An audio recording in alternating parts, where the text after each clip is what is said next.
a man about a dog news. If you had a dog, that'd be cool. I almost killed my first person in D&D. Yeah. Through not... Of all the things that I intended for people to die from, this was not one of them. where I made a riddle involving 5 potions, one of which would kill you, and in the riddle I made it pretty obvious which the dead one was. It was just figuring out what the other 4 were. And at one point they got so frustrated with this. And I was like, this isn't particularly hard. And at one point one of the players was like, I'm just gonna drink one and see what happens. I'm gonna drink the red one, and I'm just like, Has anyone... what? And he was like, he was like, okay, my character takes it, and then one of the other was like, wait, isn't the red one the deadly one? And I'm like, oh, no. Foo. Yeah, pretty much. And then afterwards, when they finally got through and talked to the person on the other side of the test, they were like, by the way, would the red one have killed us? And she's like, oh yeah, that one's super deadly. The guy who was drinking was just dead silent the whole time. He's like, ooh. Whoops-a-daisy. Yeah, of all the ways to kill one of your characters as well, just a random potion that induces death is not a satisfying way to get. Yeah. I was like, I'll put it in a death potion because it should be to weed out, people who aren't player characters, aka dumbasses, you know what I mean? But the riddle did not make it subtle which one was the dead one. Come on. Oh, Ivan, yeah. So I The see red we got... potion is handed to you by the Reaper. Yeah. You Uncork it and a little skull floats out. Are you sure you want to drink this? You are. You're sure? I know most player characters, that wouldn't be enough to deter them. Not at all. It's like, it must be, he's bluffing. Yeah. It's the intense double buff. Obviously this DM is trying to fuck with us. Nope, dead. Oh, right, what time is it? Let me just make sure I've got everything together. I'll ate my dinner way too fast. Oh dear. What'd you have? Just like a veggie pasta. Oh, the pasta. That's what Ellie had for lunch. What do you know? Oh, well, I'm now very bloated. Oh. Right, we wanted to jump in then? Mm-hmm. Let me quickly grab some ambience, one sec. So what does everybody remember from last time while I'm grabbing this up? Ambience. Bone Devil. Bone Devil happened, yeah. I absolutely blocked my way into the council position by convincing everybody that she summoned the Bone Devil and that I can't do magic. Everything went smoother than expected. Run quite literally saved the day. Yep, calling everybody back. Yeah. There's that thing with Din. I don't know. I can't remember what happened with Din. Din was a hero. Doesn't matter now. He's not a playable character right now. Din went full NPC. Yeah. Didn't got enough. This is the shitty part of the RPG where you help your character reclaim the kingdom and then you're expecting them to be like, you know what? We've become such good friends along the way. I'll stick with you. My kingdom can wait. Instead, he's like, fuck you guys. I got what I came here for. This party's dumb. Like that game, did you ever play Batum Kaintos? On the, No. It was this really cool JRPG where you spend the first half of the game leveling up the MC, and then he turns evil. And you're left with the side character that everybody hated. And then suddenly, she's massively underleveled because you never put any points into her. Or in Persona, you play Persona 3, right? A bit. Okay, yeah. But, I mean, at this point, spoilers don't really matter. Where you can level up Shinji, and then he dies. Yeah. But, when I got Shinji, I was like, boy, this dude's got a fucking axe and a trench coat. Let's go. I'm buffing him all the way up. And then, 2 in-game months later, and he fucking dies, and I'm like, I get him back, right? And my friend's like, no, you wasted all that experience. It was really funny to watch. I'm like, Good job, friend. I like it. fucking dickweed. What else happened? So what was the prelude to that? So I think your fight was your fight was the duration of the episode, wasn't it? So it ended with the end of Din's fight. Started with the end of Din's fight. Yeah. You guys managed to just perfect your way through that. Yeah. Thanks in no small part to her rolling like absolute garbage. Just failing at every check known to Well, man. she spell blocked. It was the big thing. So Well, yeah. She was just gonna get Kadak off, and he was gonna be like, "Udo was here." But instead she's like, Udo, raise me up. And I'm like, nah. Chill out. Counterspell's the best spell in the game. That is so good. In one session, it became my favorite spell. That would have been the moment as well. And then it's Especially when she tried to thunderwave the entire fucking party and failed again. That was just like the icing on the cake. And it's just the way that Whis made her glow purple, and then the devil's eyes glow purple as well. So it's just like so fucking incriminating. The perfect storm of evidence. Nice. Okay. So I think that's enough summarising. So I think we finished the episode up with basically a party in your honour, crowning the successful return of the party, and the new first man in. Everyone give me a W. Din's dancing on the table, like doing the hula. Everyone give me a Y, because I can't spell. I'm a barbarian. Give me a Y. Wyvern. Give me a Vern. W-vern. What does that spell? I don't know. I can't spell. Vern. Who? Wyvern and Shirley. Right. Let's draw this up. Let's pause this. I can't spell. Shirley, you must be joking. I'm not. Don't call me Shirley. The classics. Right. We're going full airplane up in here.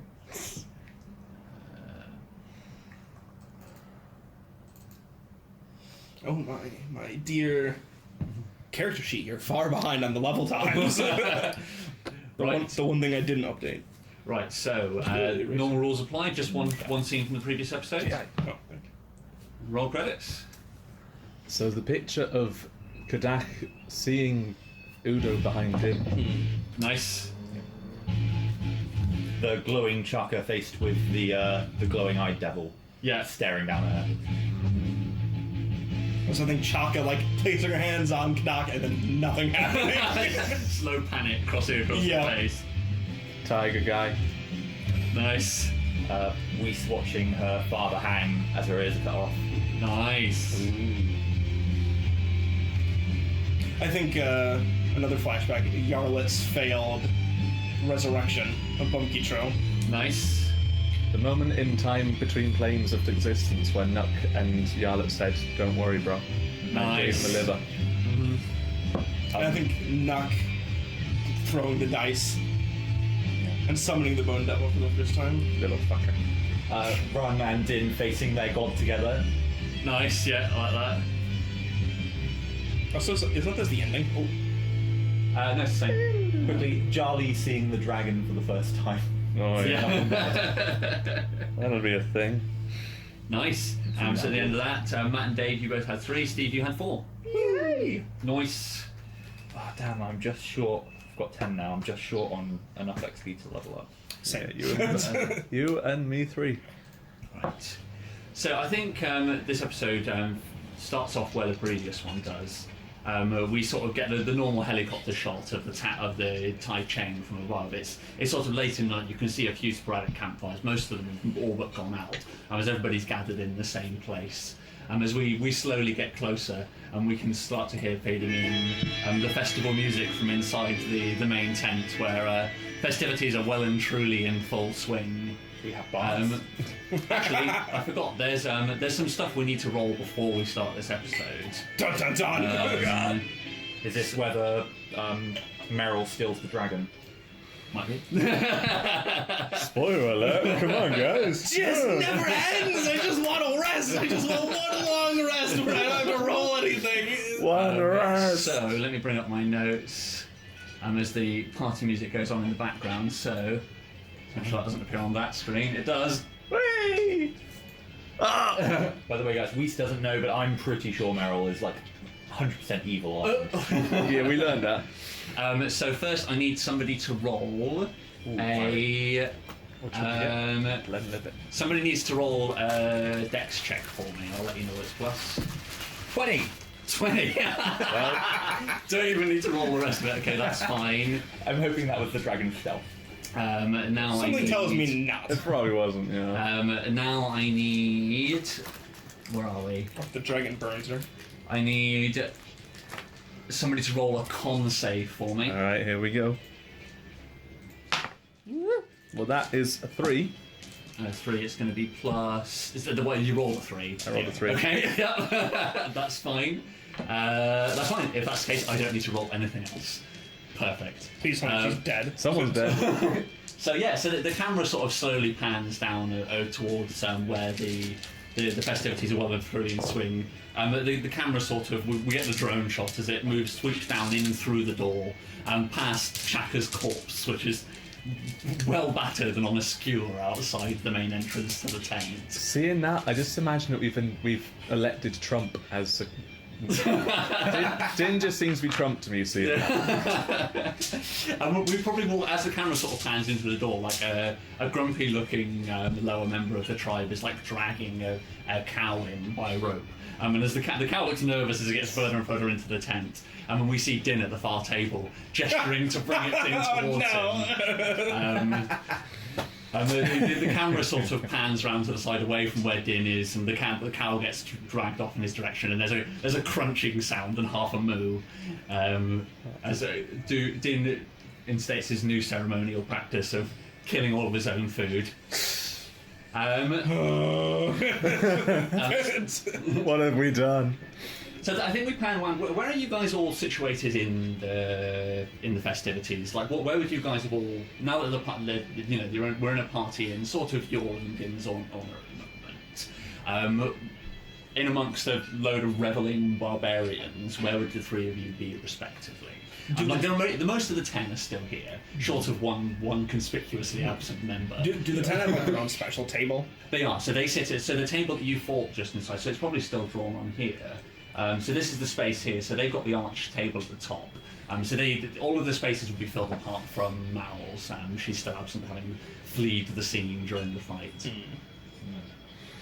Well, I think it panned to me in my seat, and I'm just like watching Din with this like exasperated expression, just like. Oh yeah, you got to sit at the table as well, haven't you? So you're sat. Which number did you? Two. You're number 2. So you're between Ogul and the empty seat. So the only person you have to speak to is Ogul. It's like, I think I've got my feet up on the other seat. You know, what I mean? Yeah. Like I pulled it close. Yeah, no. So Relaxing, trying to avoid Ogul's eyes. like, Ogul's probably been asking non-stop questions about Butu. Oh god damn it! That kind of man. She's like, tell me again about how he saved you. What did he look like when he died?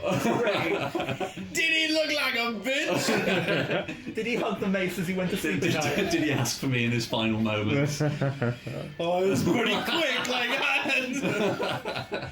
Woo! Hey, run, get up here, you old scamp! So where would we be? Probably running around trying to catch Cussle Row. Right, okay, so Cussle's sort of re-emerged. Okay. Is he drunk? Probably. Yes. There's beer-soaked berries. Whatever. Yeah. Okay, so yeah, we sort of see you fluttering around the hall. So Cussle probably bursts past camera, a load of stray feathers left in his wake as Weiss chases after him. Squawking, are you not entertained? we hear a squawk and then the subtitles get in a Scottish accent. I'm sorry! Scottish? This Scottish Weegian Pudlian accent that he speaks in. Castle Rose fighting round the den. Where would Run be? Ron would... Well, he would be looking and waving happily at Yarlet right now. As he just got my eye. I'd be like... I'd lift my glass to you.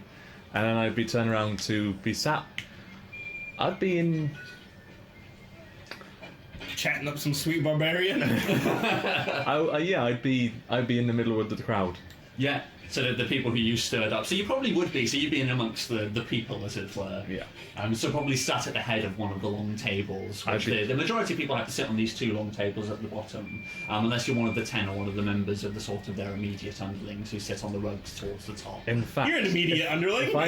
I'm on the left table, long table, standing on it, telling a story about what we've done on our trial. Nice. To all the people. And then obviously I catch her eye and I'm like, hi. I turn away. We're having a great night. I think, Run, while you're up on the table, you see sort of like through the heads of a few of the gawking spectators who are enjoying your story. You see Johnny sort of walking towards the door. He casts a single look at you and then nods towards the door and continues walking. I'll be there shortly, Father. Tonight is my night. You're going to leave him waiting? Am I able to see this? Roll perception. Can I do the same? Yes, you can. Please, perception. Get me out of O'Cool's. Well, that's a 19 plus whatever. So 18. 18. So yeah, you would both see. It's fairly obvious because a member of the 10 is leaving. If you know what I mean. But you can sort of tell he's not doing it like stealthily per se, but like he's just quietly raised from his seat and has walked towards the door. Well, I gotta piss. And I get up and just walk right out. So you just exit through the hole that Maril made. Yeah. So directly behind you. You know you just cut through the party. I shout, I'll go with you because that's what women do. I'm gonna fucking lose when I hear that recording later. You're baffled. So you guys both exiting through the hole in the tent? I guess so. No. Okay. Sweet. So where are you two going? Khaleesi? So yeah, where are you heading? You're going to go to the pisser? Or? No, I'm gonna go around. You just try and lose her in the lab. I don't think they have a lab. I think they have holes in the dirt. Yeah. You'd be quite right. But no, like I'm probably walking ahead of you, heading to yeah. You're already aware, so it's not like I need to hide it. So Okay, sweet. So yeah, Charlie's just like stood, like he's just rounded the corner from where the front of the tent is. He's just stood, leaning up against his staff, waiting patiently, probably facing in the other direction to you. And he doesn't hear the two of you sort of padding up behind. no doubt, as he's thinking, finally, just as Dragonverse just slid up. All right. So do you just lean round and say hello? Yeah, pretty much. Just like slide up right next to him, maybe give him an elbow.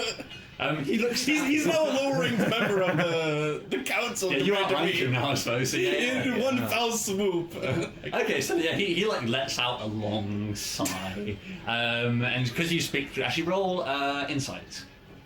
Sure. You can as well, Whis, because you speak Draconic. That was a 0. So 12. I got 7. 7. Okay. So no, you probably sense deeper frustration than just the sigh from your both of your understanding of Draconic, but no further hidden meanings than that. Do you say anything to him?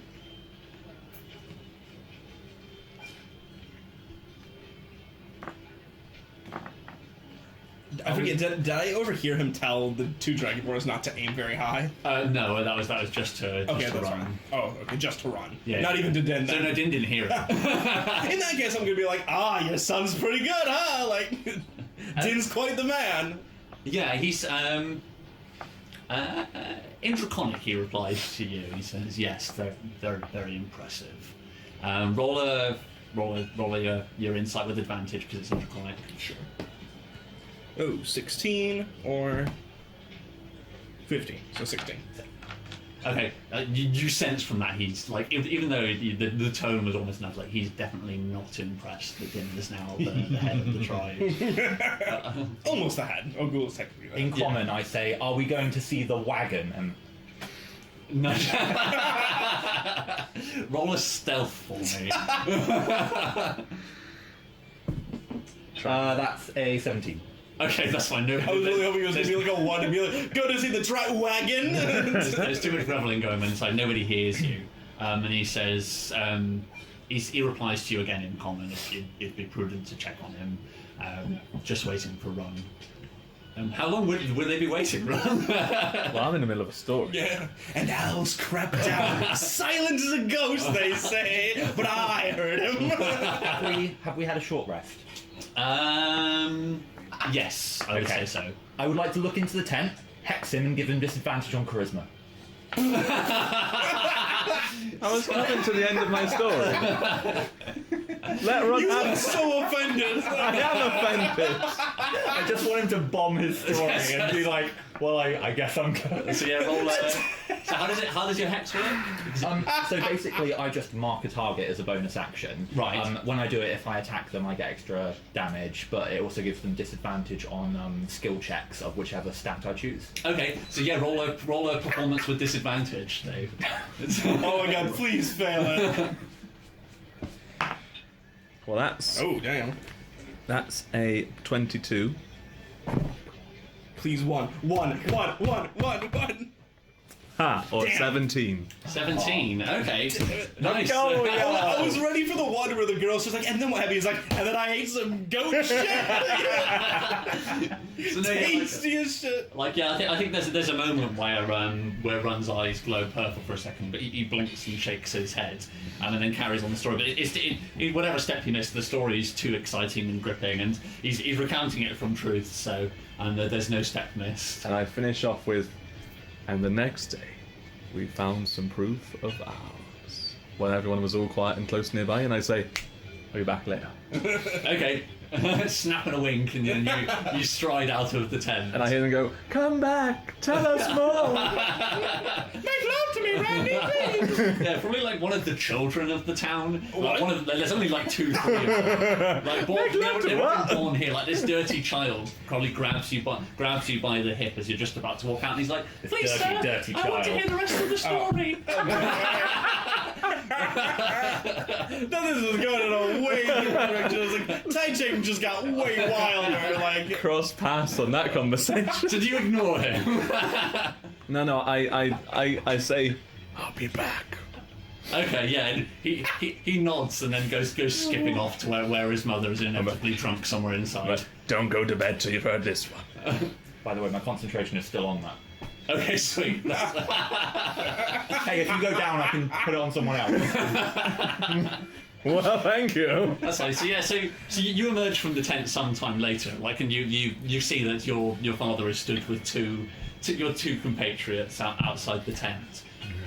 He casts you a familiar disapproving glance, and begins walking down towards towards where his tent is.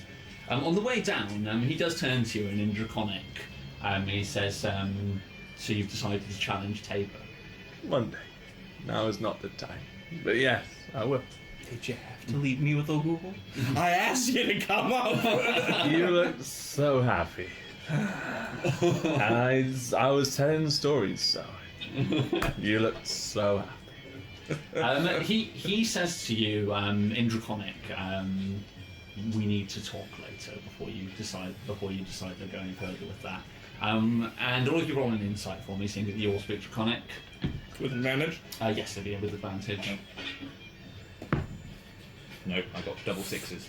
I got 14. And do you, Dave? Oh, do I need to? Yeah. That's the 12. What would it be based on? Insight. Oh, yeah, insight, you did say. It's 11. 11. 11. Okay. So who got the highest? It was 14. There's something very foreboding about what he's saying. There's details that he's clearly withheld. You continue down in the direction of his tent. So yeah, you manage to make the rest of the way. The music sort of slowly fades into the distance, and probably hear the occasional chant of like dun dun dun. Wyvern, wyvern, wyvern. As that fades off into the distance. Just that one guy that won't stop. Do we pass the pole where Chaka's corpse is? She's right outside the door, so yeah, you would have definitely passed it. As we're moving away, I just give her like a... You don't have like animate dead or something. What? No, just give her a little salute. Like, Okay, so you continue down to where Charlie's tent is.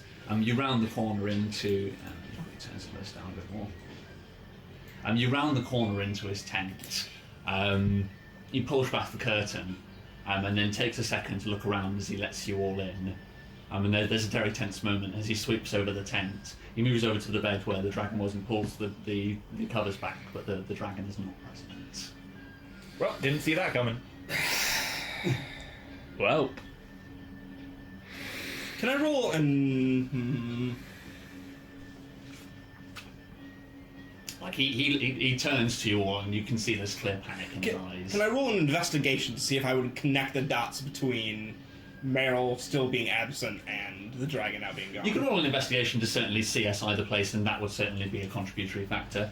I imagine that's probably your suspicion at the the but it's whether you can confirm it. So that's 21.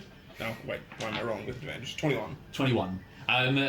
So yeah, I think you put two and two together. She's the only other one who knew that there was a dragon here. Either she took it or the dragon left of its own accord. Where's your mom? I don't know.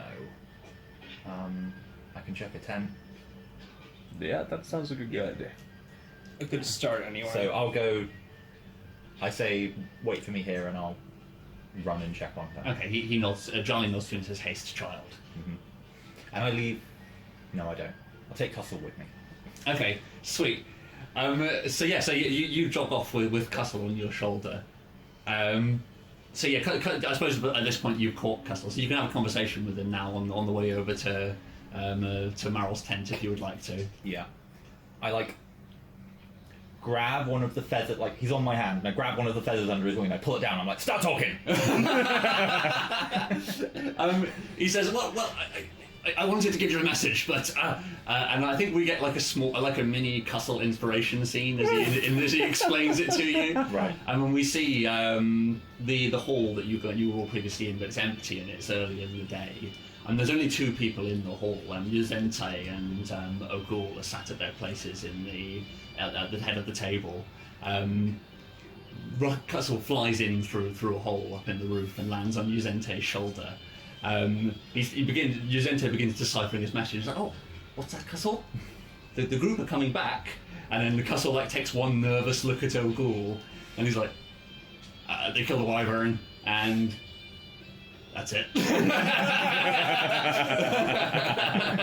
And then we slowly fade back to where you're padding through the night with him on your shoulder.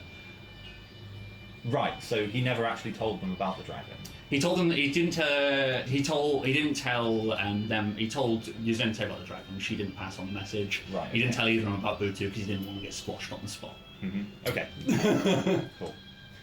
I'm like, okay, just as long as it wasn't anything from my patron, then you're fine. And I let go of the feather. Okay. Yeah, and then I'll head straight. I tell Cussle to go up into the air if he sees the dragon, or Meryl to come back down and let me know. Okay, so yeah, he swoops off skyward, and when you pad off in the direction of Meryl's tent. So remaining in the tent where the three of you are, Charlie folds his arms with his staff cocked in his elbow, and looks over the two of you and he says, "I need to have words with both of you. Firstly," and he turns to you first, Yarlet, and he's like, "Show me your arms, child." Why? They're right here, attached to my torso. Okay, if you just hold on, he'll reach down and grab your wrist and begin unwinding bandage. You gonna let him proceed? Yeah. Okay. Yeah. In fact, I won't even let it, if he does that, I'm like, I'll do it. Kind of unravel it so he can see the bright purple veins. Yeah, so we get the shot of you beginning to do it, and then we see bandages drop on the floor of your feet, and then the camera pans back, and we see they've only just really healed, if you know what I mean. All these scorched purple lines which are ploughed through your arms.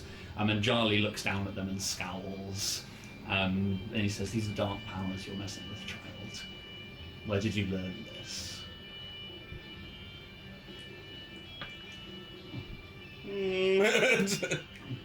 Technically, I didn't actually learn the thing that gave me these. I just read a scroll. True, but I like to think that the ability to use your own life seems fairly necromantic to me. Yeah, that's true. He says that was there a teacher, or did you have some sort of materials? A book, a scroll? I give him this take back like a teacher. I'm a genius. I don't need anyone to teach me jack shit, okay? I mean, I don't know what you're talking about. Slowly work the bandages back up my arms. Like he like as you're like wrapping your arm back up, he like grabs the arm and he says, "This is serious, child. Where is the book?" In Alpha. He says, "You abandoned it." I didn't have a choice. I was in a bit of a hurry. Like he scowls at you, and in Draconic he says to you, like, you have to retrieve that book. And you probably don't need to roll an insight. Like, it sends a bit of a chill down your back that maybe the book had further power than maybe even you realised. Okay. He says not, and he says to you, he turns his back on you and moves over to a bookshelf at the far end of his room, and he says, "Not all people in this town are as dim as O'Ghoul." I mean, he fingers across the shelf until he finds this large sort of like leather-bound book.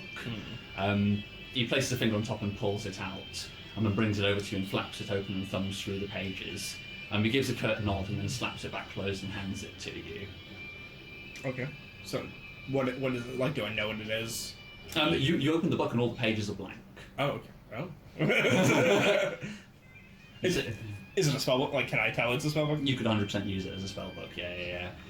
Like he hands it to you and he says, "Be careful." Thank you. I mean, he turns to you, Ron.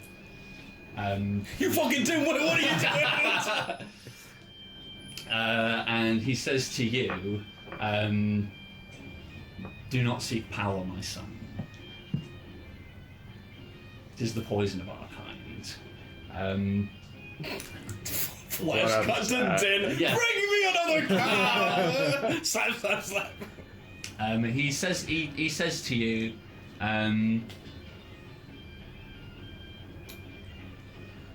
it is in the nature of our people to seek power, but it does not end well for us. The golden dragons, the most powerful of all beings, shorter than the gods, sought power, and they were wiped out. What makes you think that you'll be different? They weren't entirely wiped out. He said, "You're right. There is a single infant left alive, As far as we know. but power has a way of corrupting our people." And he probably like turns towards the flap of the window of his tent. We hear in the distance, "Dun, dun, dun." I fear it's too late for Din. It was always too late for It dinner. was, it was always too late. Very well, Father. If only my brother can do that, what do you suggest for me then? It was a foolish idea for your brother as well. You should have spoken to him. I didn't really get a chance. He says, I will need to deal with your brother. Why do you assume it is that I am number 5 and not number 1? The look on your face, like, "Cause you a bitch." I never cared to ask. What do you think the council will do when they come seeking passage through the gravel fields and see a dragon and a golden dragon at the head of our clan? Do you think they'll be as merciful as they were with O'Ghoul? Do you think they will allow us to stay? O'Ghoul was patient, would work in exchange for beer. They had no reason to come and snuff us out. With golden dragons in our midst, that may very well change. Until it becomes older. Just imagine what we could do then. A load of dirty bandits in the desert. You saw what happened to Charlie. I did. You checking? Chacky. You saw what happened to Chacky. He, A small taste of power corrupts our kind, and it never ends well. I keep quiet because I'm already feeling that power. Or at least that lust. Okay. Roll. Actually, he's going to insight you. Insightful. Where is my?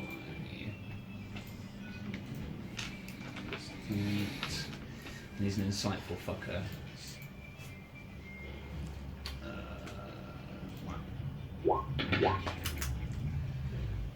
So that's +4 for him. It was rather insightful. 14. Like, he scowls at you, and he says, "You're not yet ready then." And then I suppose we would cut to where Wheat is. Oh, sorry. Because I want to do it before I forget. with Jolly just as soon as he finishes that, I'm like, by the way, do you have a staff? I mean, he's got like the staff like cocked in his arm. Sure, but I mean, Nuck staff. He like looks at the staff which is hooked in his arm. Oh, okay. And he says, "This was given to me by an old friend many years ago as a parting gift." See. So before we go to skip to what I would say to my dad, because I've sort of sunk in his words a little more. I remembered that. Oh yeah, he's my dad. I'd say so. If when we find the dragon, what are you suggesting we do with it? Because I know you want to talk about that too. He says my instinct is to kill it, but I've spent a long time researching our kind. Maybe evil is in our nature. Maybe it's not. Maybe this dragon is my chance to prove otherwise. And I think at this point, if you'd like to do so, I'd like to actually bump away briefly. If you've got an inspiration scene run, I think I asked you to prep one. If you've got one you feel might be prudent at the moment. You did. When you're being chastised by your father. Is there anything of Din's past, of Run's past, that you can think of a moment that would be prudent to the current conversations about seeking after power? I mean, only everything I've done since I got it back into the camp. Yeah.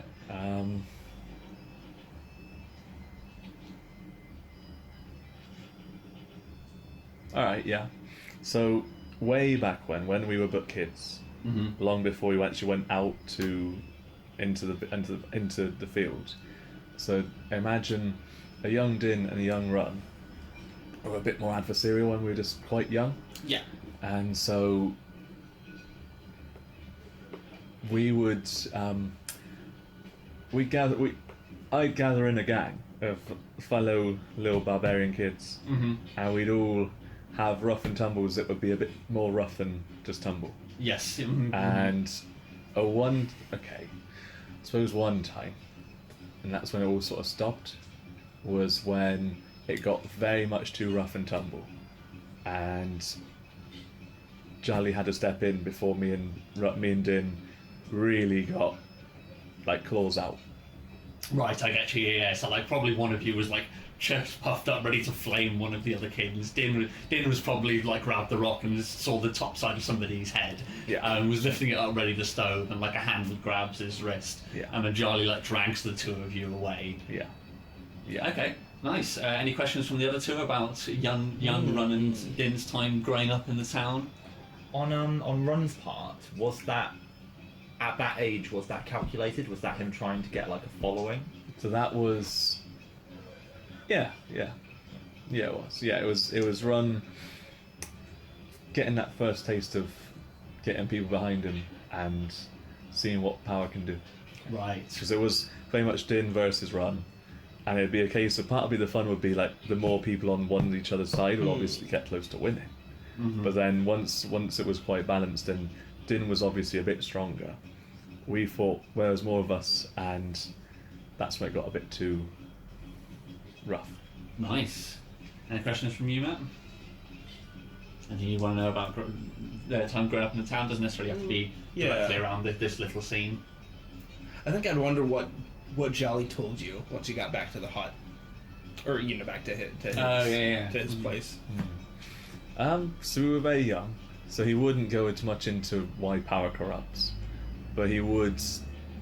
From there on, he would certainly keep an eye on when we were doing things and fighting, or rough and tumbling a lot more.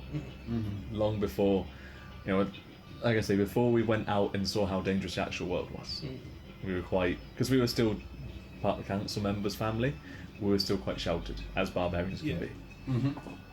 Nice, I like it. A follow-up question then. Do you think there's a fine line, especially for barbarians and Taichung, between humility and cowardice? Do you think as a kid you ever thought Jolly was more of a coward than just respectful? Many's a time. Okay. Yeah. And that certainly changed when I went out into the real world. Okay.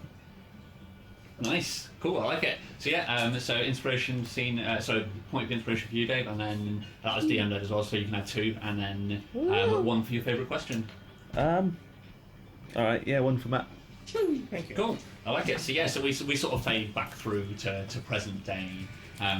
Charlie run and Yarlet's in the tent, and then slowly the camera fades down. We fade up on Maryl's tent. So Maryl's. So which tent have you gone to? Because you Zento and Meryl all sleep in the same tent, I believe you told us before. Yeah. Would you go to that tent, or would you go to Meryl's tent, which you're not allowed in? I'm assuming they're close by each other. Yes. So I would pop by the main tent that we all sleep in first. Right. Literally Okay. just stick my head in and shout. Yeah. See if I get a response, and if there's nothing there, then I go straight to the next one. Yeah. So that one would be empty. Yeah. So yeah, you like pull back and like it's just cold and dark inside. Like you let out a quick call, but no getting a response, and immediately dart off towards where her other tent is. Is there a moment of hesitation at the door? How do you approach the tent? I think I go to just go in, and then as I put my hand on it, I stop, and I just stand there for a second, and it's not calculated, it's more like an unknown fear, I guess. And then, can I roll a perception check to see if I smell anything or hear anything? Yes, 100%. Yeah. Roll perception. You can crane your ear in and put your nose to the breeze, see if you smell anything. That's not great. What is it? It's a 12. 12. Okay. So no, you don't. You don't hear anything immediately. There's always a strange smell that's surrounded Maryl's secret tent that she doesn't allow you into. It's a strange sort of acrid chemically smell that's always in the area. Yeah. And nobody's ever really questioned it or had the gall to. But no, you don't hear anything immediately inside. I'm trying to think about what we would be thinking at this point, because the others obviously suspect her, but I don't think Weiss would be. So rather than going in, I think Weiss just pulls the door open and just sort of looks around from the entrance. I don't think she actually goes in. Okay. So yeah, I think what you'd see as you peer inside, like the room, there's no light on inside except for you can see in the centre of the room there's like a rug's been hastily flipped over to one side, and there's a large wooden set of wooden planks which have been nailed together, which have also been slid to one side, and you can see there's light coming from down below, a hastily hidden trapped door. The rest of the tent's fairly unassuming. Inside, there's a few chairs dotted around. There's a table for some incense, a few bookshelves with scrolls and books stacked up on them. And you probably do see, sort of in the light coming out from the top, some shifting shapes when you peer inside. Okay.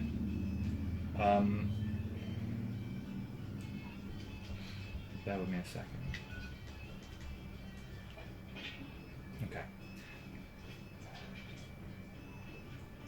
I know what to do.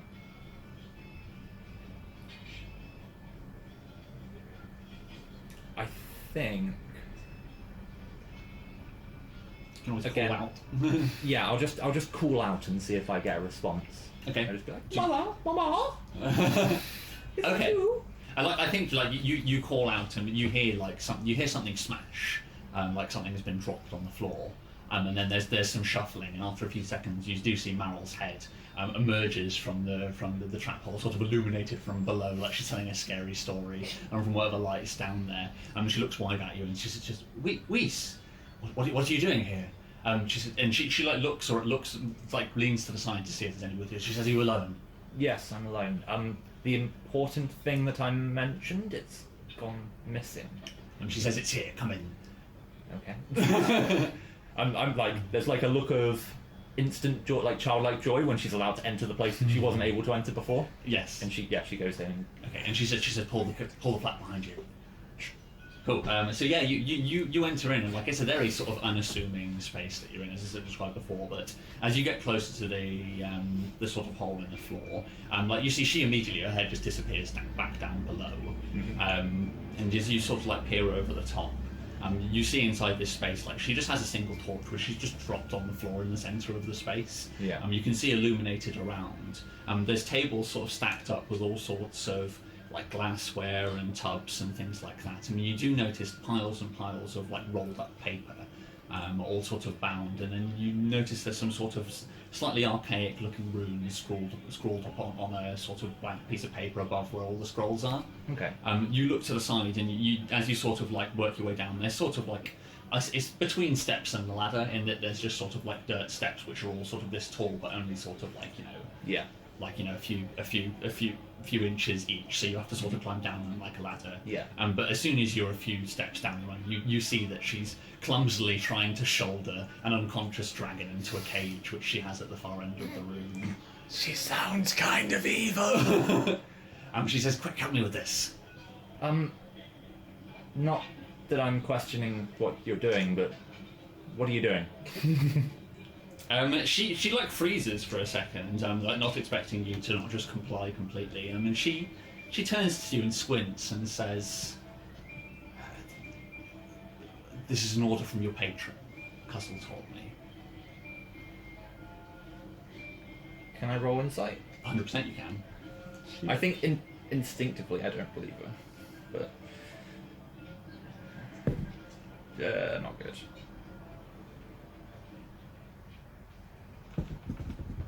Would you not get advantage? Would I get advantage because of my eye thing before? I think before. Because when I touched the dragon before, the eyes reacted.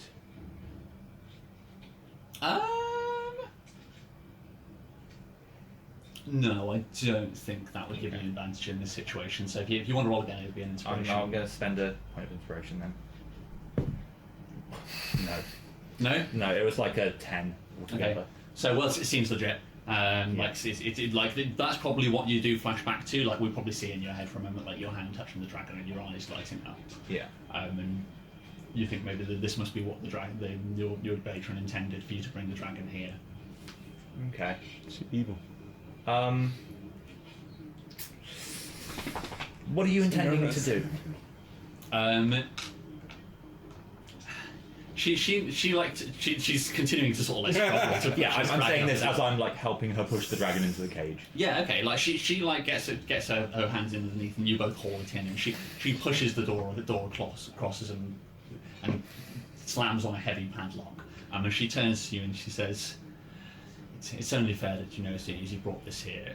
And then she turns around and sort of gestures around the space that you're in, and she says, "Ogul has me researching magics." Oh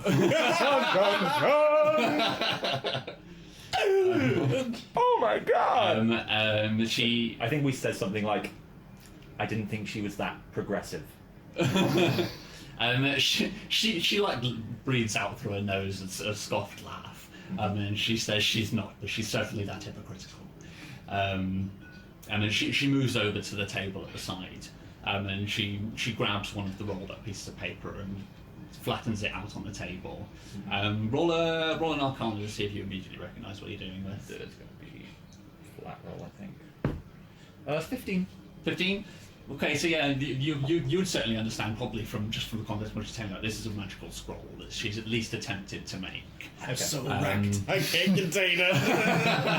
And she looks over it and she says, I haven't mastered it yet, but theoretically with these, and even an imbecile such as Ogul could cast powerful spells. And she smiles and says, this is what keeps us out of trouble whilst we're in town. I mean, if Ogul's an issue, all you had to do was ask. I can probably deal with her. She's like, damn. As I say that, I float up off the floor like a couple of inches. Yeah. Okay, roll a persuade quickly. I just want to see how... Persuade is my deal. They're all evil. I'm not evil. That's an unnatural 20. Nice. Okay. She like walks over to you and like places a gentle hand on your shoulder, and then gently moves you back down to the ground. And she's like, "I have no doubt, daughter, but sometimes tact is more apt than strength. We cannot return to the capital, and we may as well live as comfortably as we can here. I have no interest in leading this tribe, but a spot on the 10 and a chief who sees us favourably is enough for me." So, will he be harmed? She like casts a look over at the dragon, and she turns back to you and says, "Probably not." Probably. Insight again, because that's Yeah. Come on. 2. It's your mom! Yeah, she's Yeah, I probably believe it. blinded by the surrogate mother. You believe her. She doesn't seem like she immediately wants to harm the dragon. I reach through into the bars, touch the dragon again. I look at her with glowing eyes, and I say, "I'm pretty sure that I'm in some way tied to this beast." Okay. I just want to see how she reacts, because I think she's probably seen that 1 or 2 times before, but it's pretty uncommon. Yes, I think it would be. So yeah, and I think your eyes do glow as you lay your hand on the dragon, and then she scowls at you. Roll a quick insight. That's like a 13, I think. What's my insight? Oh no, it's a 10. Okay. What's your wisdom? Not great. I mean, she's following her. You got so- -3 on that, right? No, my wisdom is 10, so it's intelligence. Oh, okay. Okay. She briefly looks shocked, but you assume it's just because your eyes are glowing, and then this is a rare occasion. Roll a persuade for me then. That's what I'm good at. Hopefully. Oh yeah, that's like a 24. Okay. And she like folds her arms for a moment and looks up at the opening above your head, out to where the street is and the rest of Tai Cheng, and she says, "So what would your intentions be with the dragon daughter?" I don't know. I thought that maybe you had some reason that you had me learn Draconic from Jali, and I thought that might be tied to this. I thought there might be some reason that in my attempt to make a pair of boots, they allowed me to fly, and that this dragon can't fly. I thought that maybe somehow all of these coincidences were tied together. Okay, she like roll a persuade for me again. That is a 16. Okay. You see her like there's definite cogs turning in her head as you explain these things to her, and then she says, "There are rarely coincidences in this world." And then she lets out like a long sigh, but she says, "But I taught you Draconic so you could spy on Charlie. Nothing more." Okay. Tell me that! No, I'm sorry, I did not mean to deceive you. She said deceiving.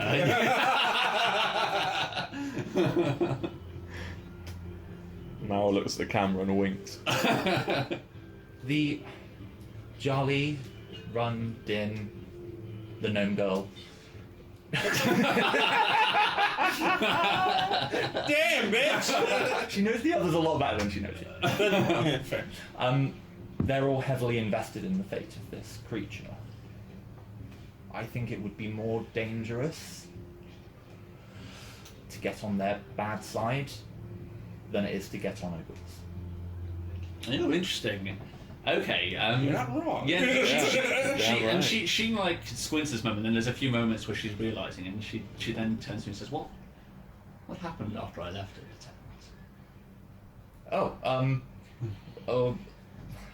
what's his name? I do have his name written down. Mine? No. Kadak was beaten by Run. Din. Run now sits at the head of the Din. men. Oh, Din, sorry. Okay with this, but And the gnome girl, she beat Shaka? yeah. Yeah. So she booked it when the devil arrived, so she saw Din winning. She wouldn't know that Yarlet's the new number 2 instead of Chaka. So she's surprised to hear that. Also, I wink when I say that because she would have probably realised that the spell was me. Probably, yeah. And she says, "What happened with the devil?" He was beaten. I know, I was surprised too. And she like looks back up, and she says, "Are you certain of this, Doctor?" Would Okay. the devil not be powerful enough to replace the components in place of the dragon? Could we not deceive Vogel? She grins and she says, "You can always deceive Vogel." We just. By the way, Butu's dead. She explains everything that No. she knows, everything she knows about Butu to her, and it's just like, Right. Okay. Okay. Like, and I think that's probably where that scene pans out with Yeah. you two like giggling in the bottom about how what a bitch Butu was. But yeah, so back in Charlie's tent, it's been a while, and Weiss has not returned. I think we need to go find her. Yep. Just once. I just wanna have a drink. Not worry about any of this shit. She's so mad that she broke something in Charlie's tent. Okay, so I think you guys head in the direction of. I'm assuming you would head to Marl, since that's where we said that they were. Yeah. This is probably where the group would rejoin. So you'd emerge from Marl's more secretive tent to see Charlie and your two compatriots approaching Marl's sort of living quarters.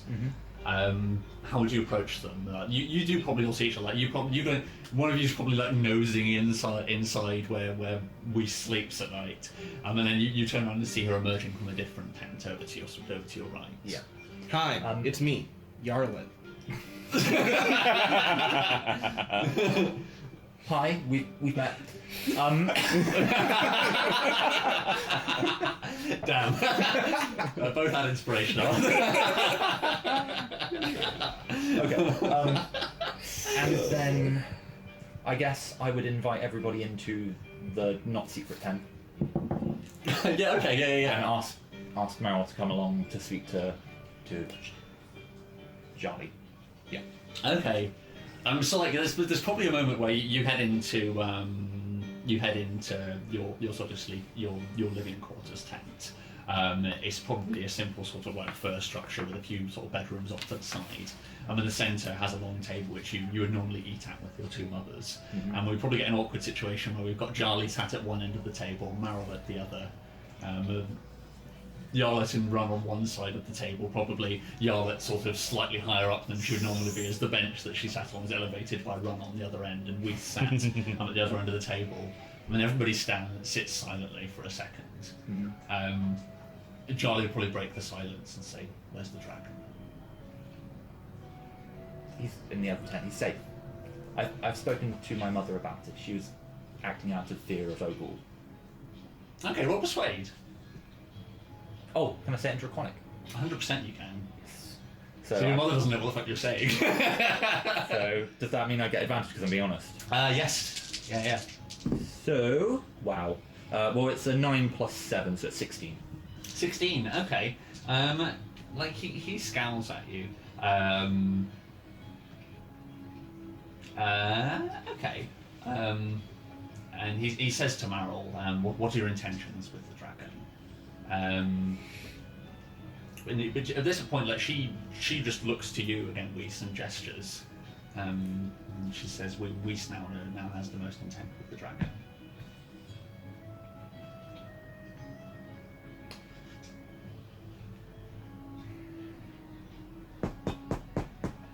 Can I insight check the group? Just to see if I trust them? Because I don't know if I trust them yet or not. Yeah, 100%. You can insight everybody. Are you guys... you know so far. You spent enough time in the roll with advantage because you've been with them for the last 2 days now. It's not high. I'm going to keep it a secret. Okay. So I guess I'll say... from what I've seen, I believe all of you to be a greater threat than Ogul. And honestly, I believe that in some way it wasn't a coincidence that I came across the dragon in your group. So I think that we should work together. I'm not sure where that leads to at this point. I don't know what your intentions are, but I don't want any harm to come to the dragon. So when you say the dragon's safe, what does that mean? He's in the other tent. There's a hidden place. At this point, Meryl pipes up and she says, "Better than the place you hid it." Don't look at me, I wasn't there. Actually, that was me. She literally turns to you and she says, like in common, like, "You threw a sheet over me." I thought I raised you better. Disappointment etched on Meryl's face. Just looks ashamed. Sorry, Mom. But she turns back to you, and but she retorts and says, "What's your intentions with the dragon, the three of you? Why have you brought it here?" Kind of. Yeah.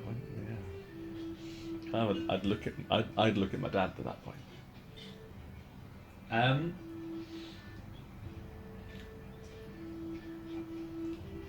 So Charlie would have to ponder for a while on that. If Charlie's going to have to try and make a decision on it. Charlie says we have two options. We kill the dragon and end it now.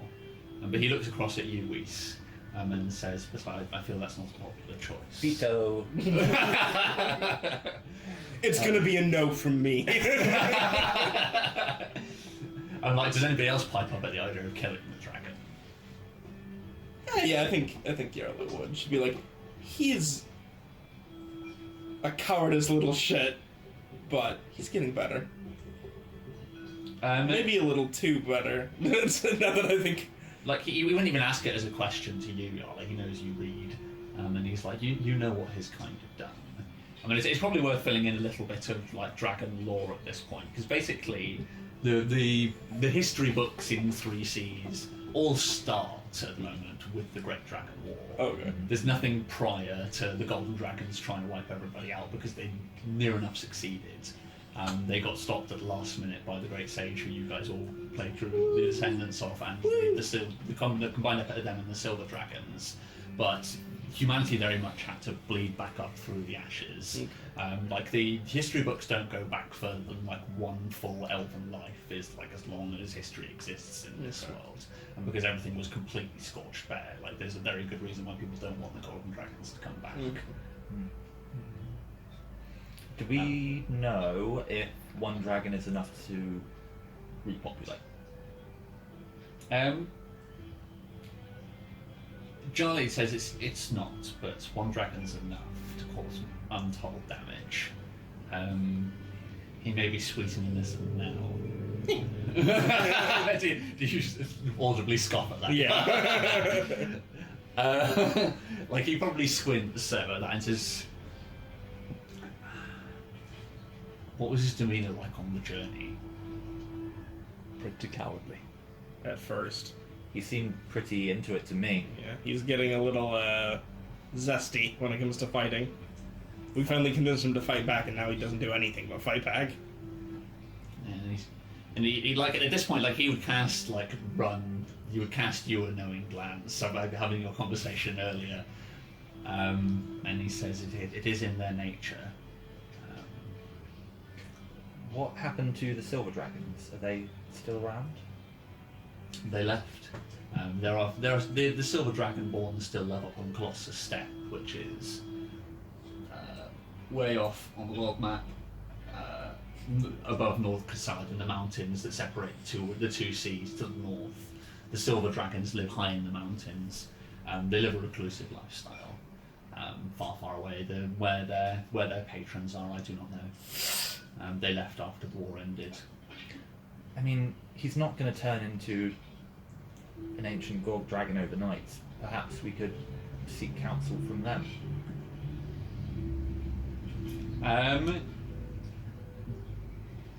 He sighs and says, everyone roll an insight for me. Crit. 18. 18 as well. He in common says, I don't see any reason to involve them. They would just kill the dragon. But even in common, there's very obviously anybody who rolled over like a 16, very definitely something he's leaving out. What aren't you telling us? Just gonna be straight up about it. Yeah, you're just gonna say what Yeah. you're not telling him. And I'll say it in Draconic. Hoping Okay. that- insinuating I want him to respond in Draconic. Okay. He in Draconic, he responds, "You're not ready to go there yet." There is a war going on there. Guys, they're not You would high have to walk level. through a war zone to get there. That's true. But he says there are things there that Run in particular is not ready to see.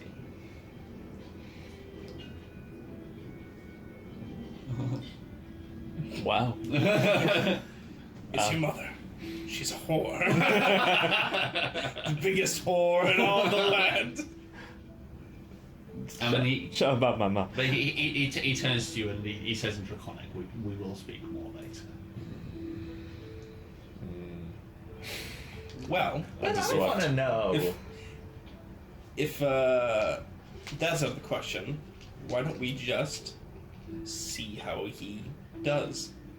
I mean, dragons take years to become even an adult, let alone an ancient dragon. Surely we can spare a few months to see how this one develops under our guidance. Then there's already the other people in the tribe. If word gets out, Why would word get out? because traders, None of us are traders. people come through the town. Oh. People go through the town. Well, the dragon would have to be kept hidden anyway, he says, but he says you may not be wrong, but we may not have that much time.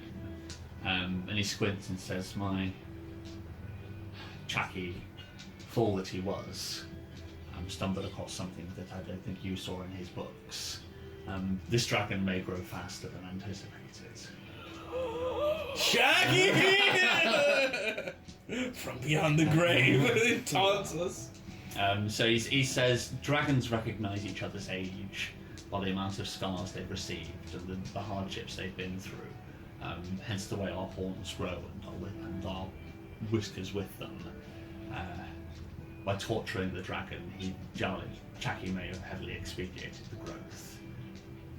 I don't think this dragon's more than a year or two old. But look how big he is already.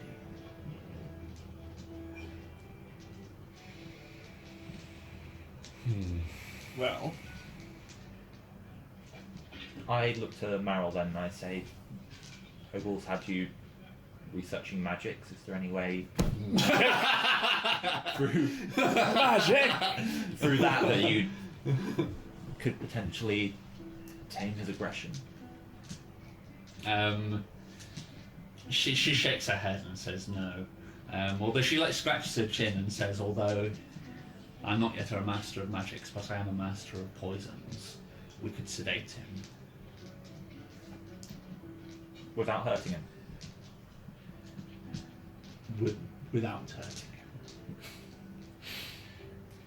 him. I'll get an idea. Look, you and me go do this. Because I am a master of magics.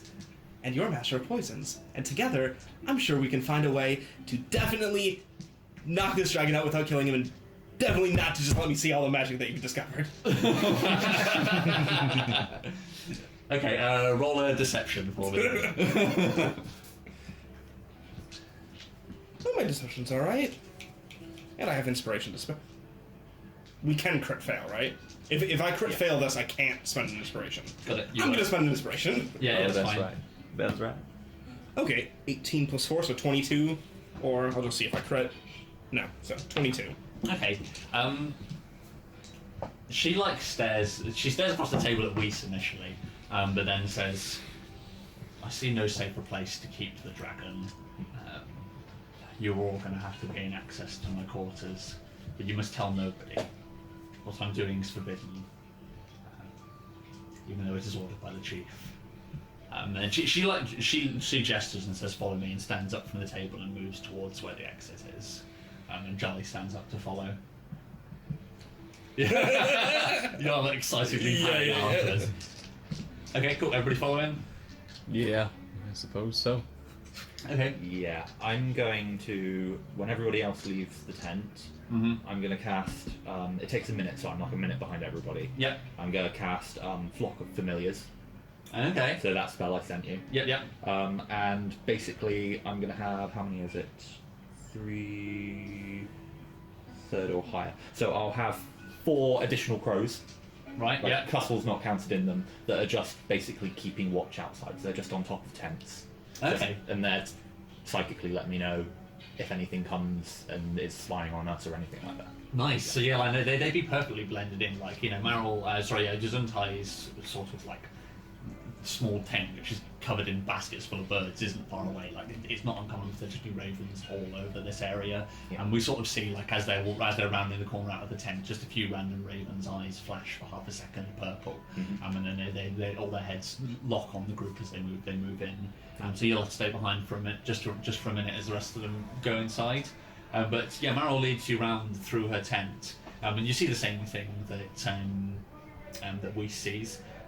She pulls the rug back, which has just been hastily thrown back over the trapdoor, and then kicks it aside. And she leads you all down into her quarters. Like, it's essentially just a hole that she's had somebody dig out underneath her tent. And like, there's some simple wooden supports and struts that have been malleted into place. But you see the same thing. There's some tables around the side of the room, and with sort of large pieces of parchment paper which are tacked to the wall, and with all sorts of different runes written across. Roll Arcana for me.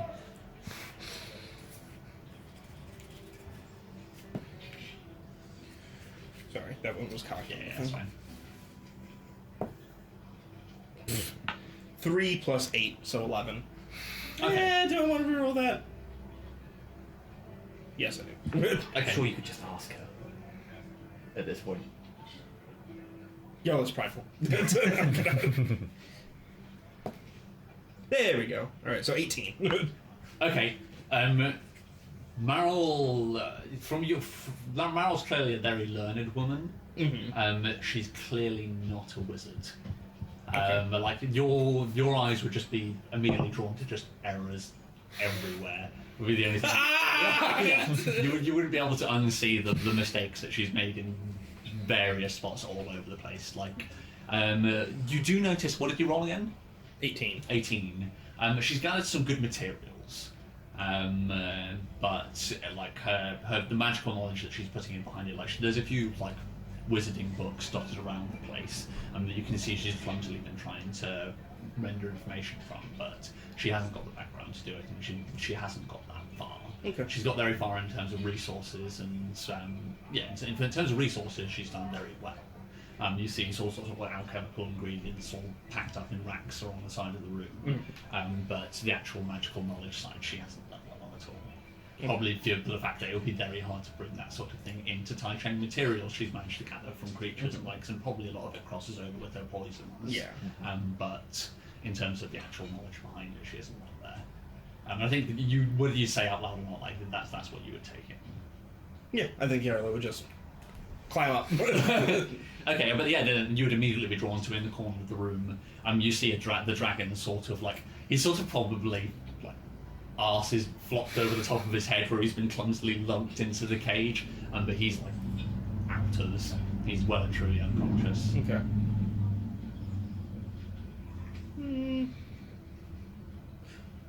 Can I take a look at one of the scrolls? Sure. Do you want to try and stealthily pick one up, or you just blatantly like? Yeah. Pretty much just like, if she would try to stop me, then I wouldn't grab it. But unless she's specifically like, "Don't touch it," I'd be like. Okay, so yeah, you just grab one. She's probably talking to Charlie. So you just grab one and open it up. More of the same. She's close. Like, when you look at the actual the scrolls themselves, you see she's close, but like the final tick of knowledge hasn't yet been put in place. She's not a wizard, basically. Yeah. She's got very good resources behind her, but she's not a wizard. Okay. Not close enough for a scroll mishap. What's this? Okay, that's fine then. That's good. Yeah, so she shows you the room where the dragon is, and she probably moves over and puts a heavy key into the padlock, turns it, and swings the door open. Yeah, no, the dragon probably does. Like the back end of the dragon flops out of the door as she does. But she turns to you and says, "He'll need to stay down here. He needs to stay hidden, and under a sheet in Charlie's tent's not going to be sufficient." Sorry, I was reading the spell. I think that works really well. Weiss is just like, I know Weiss wouldn't be there yet. oh yeah, right, that's right when Weiss gets there. Yeah, when Weiss We all look at the steps door. down through the thing. So yeah, she says like, hidden under a sheet in Charlie's tent isn't going to be sufficient. And, like, does Weiss use the ladder the second time, or does she just pump? No, because they still don't know that she casts magic, so she steps Okay, down. that's fine. So yeah, Weiss makes her way down the ladder. I mean, you're all sort of stood in this confinement space, and then she says he can stay here. And she looks nervously over the three of you and says, I'm going to wake him. Okay. One of you could talk to him, and that'd be great. Okay, so she goes over to one of the racks on the side of the room and begins rummaging through.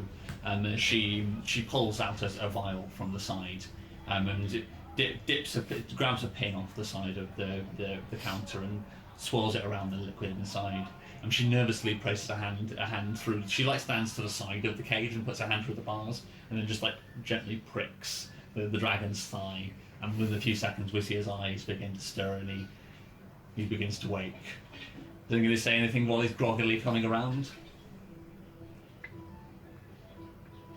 Who's a good boy? No. I mean, you can, but... no, I think I'll let him wake up first. Okay. He begins to stir, and his eyes sort of blearily look around the room. I mean, he turns around and sort of sees where Meryl is and starts. I mean, he says in Draconic, "You!" And you see his neck begin to pop up. Roll initiative, rather. Initiative. Oh. Let's hit action music. Oh boy. Well, 7. 19. 17.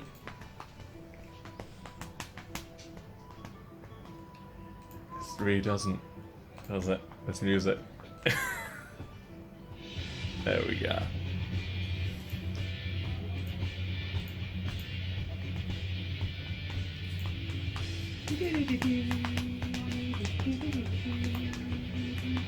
Wyvern.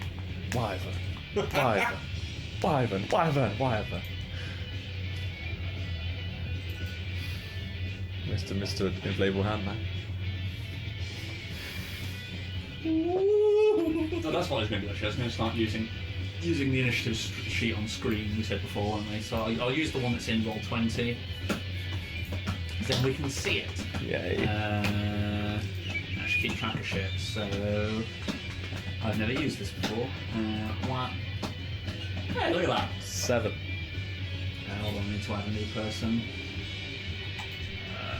So Mal, add Charlie. Din comes bursting in. I'm here! Oh yeah, Din's not here. Is that everybody in the room? Oh, Dragon.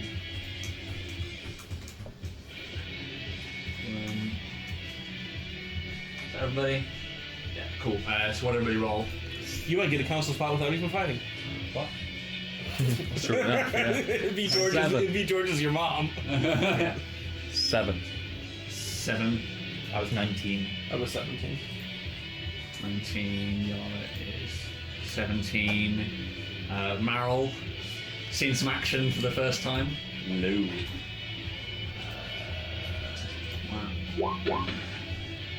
Well, That's a 9. I was expected to have a coward. What's the dragon crit? So Charlie first.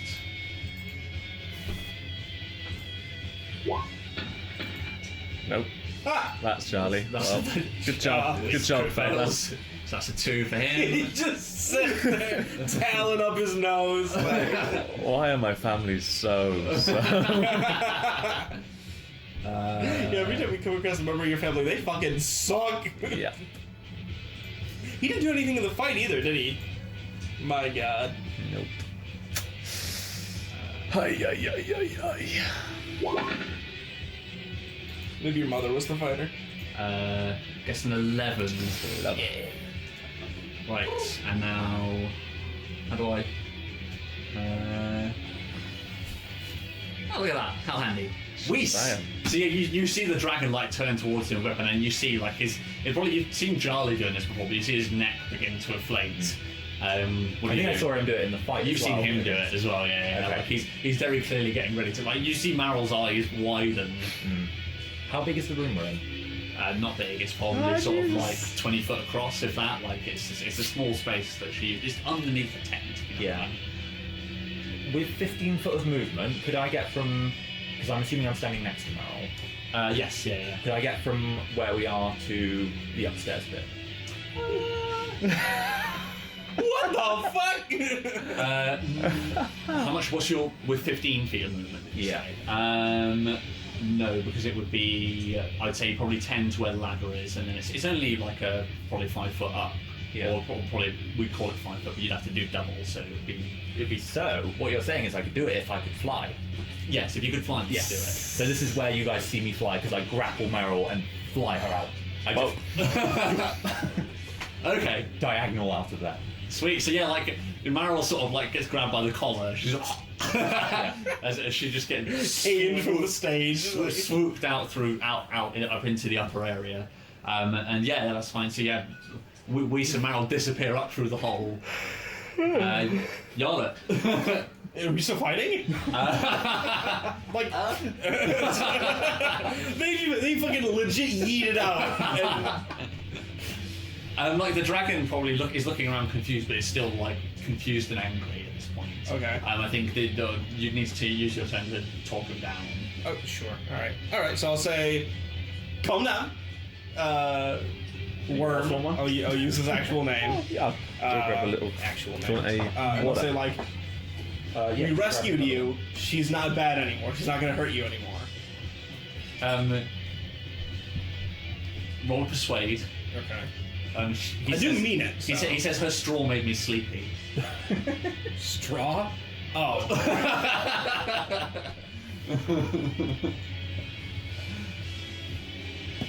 Show us where Meryl touched you. Okay, so plus what am I plusing with? Persuade? I want to know. It'll be persuade. I want to know first off whether you think Meryl actually means no harm to this dragon or not. I'm not sure if I believe that she means no harm, but I believe that I'll make sure she doesn't get harmed. Okay, that's fine. So we'll just roll it flat if that's the case. Then I think that balances itself out. What you roll? 18 plus 1, if it's persuade. Yes, it is. Yeah, Okay, yeah. so 19 total. Nice. Okay, like you see his neck remains puffed up for a couple of seconds, but then you see it slowly deflate back down. And then I think the music the action music slowly fades off into the distance. Experience? Is that worth 100 experience? But then it gets so much. Damn it! And then I shout down, I guess by the way I do magic. Like Charlie is just like stood in a room, just like like an audible sigh. When you shut down I do magic, my mind just, in my mind I see shitty magic from Chaka going like, in the name of a golden failing, and then like all the arrows are on and like, I'm sure you do it real well.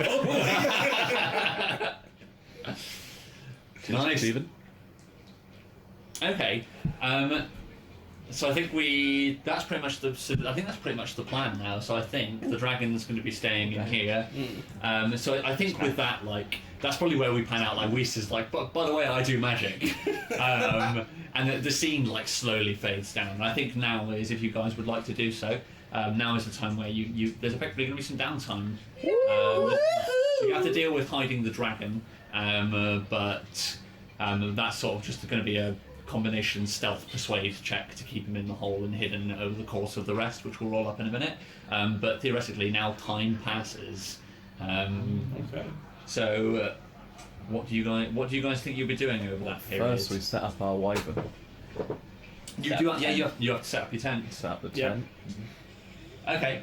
So where would you position said wyvern? So, So the priority spaces. So you would be able to, I suppose it would be Din's tent. So you'd have your pick at the spots. If you know what I mean. Like Ogle's tent's right at the back at the high. The whole town's on a slope which goes up into sort of like a V of these two cliffs. So it's sort of like surrounded from the two rear sides by cliff faces. Ogul's tent's near enough as far to the top and the back as you can get. Like you'd probably have to force somebody to collapse their tent if you want to be right up there. But there's spaces towards the top of the hill where you can place it. Fucking beat it, bitch! Like, whoever's like, here's Ogul's tent, we're taking this spot. Like, On the contrary, like, wouldn't it just make sense to set up next to Meryl's secret tent? yeah, Because I'm assuming there'd be a bit of space between that and other ones. Yeah, Yeah, probably true. Chaka's tent's probably fairly close to that. Yeah, knock down Chaka. Knock down Chaka's tent. Yeah. I mean, if it's nice, what's her tent made of? What, repurpose? Yeah. It can be our annex. And her tent's sort of like she was a priestess of Udo. So like her tent like was probably made of expensive furs, but a long time ago. And there's all sorts of like poorly cleaned bones just hung over everything, if you know what I mean. Trash the bones for sure. Any nice furs I'll keep.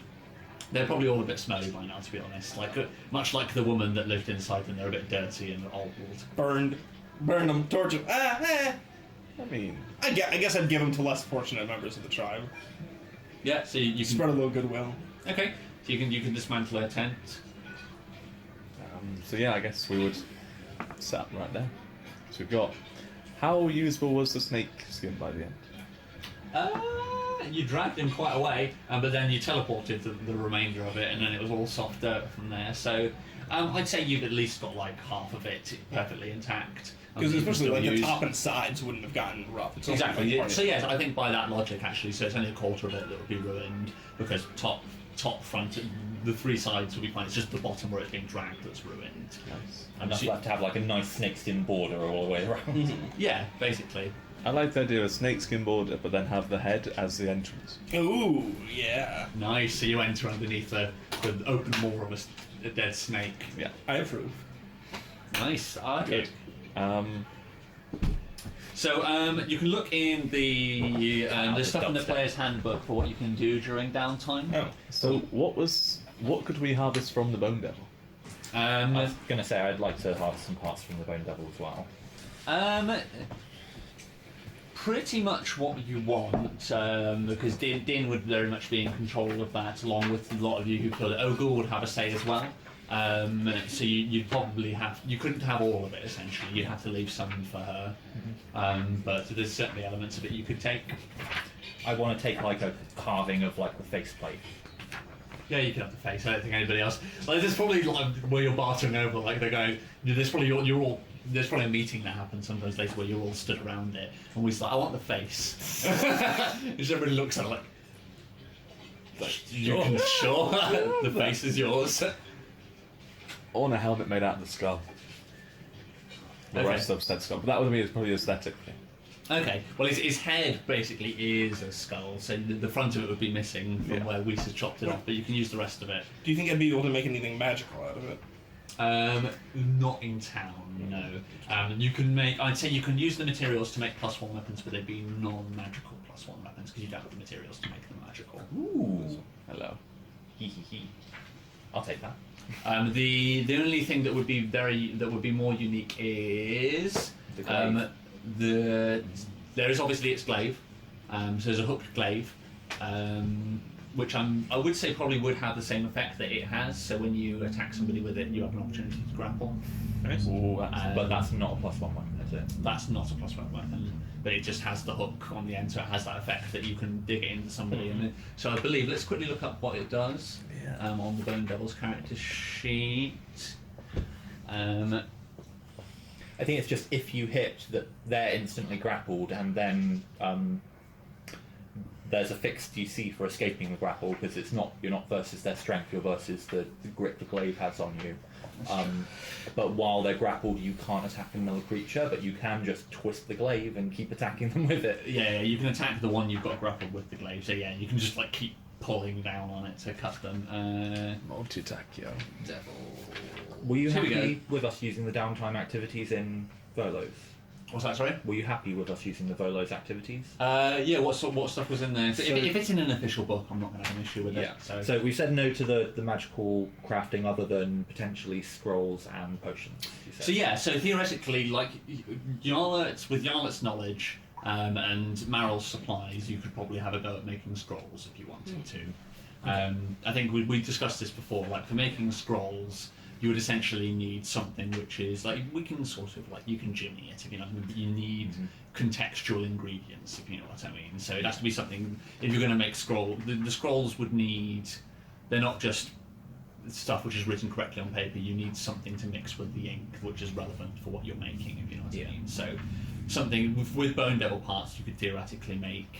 Potions of fire resistance. Yeah, exactly. That could very easily. Potion or a Yeah. scroll, Yeah, you could very easily lawyer that, or anything which could you can jimmy it quite heavily if you know what I mean. I'll give you artistic license, but if you can argue how Bone Devil parts would help you make that, then you can go ahead and So you can do that. While you're looking at Bone Devil, I guess you've got it already.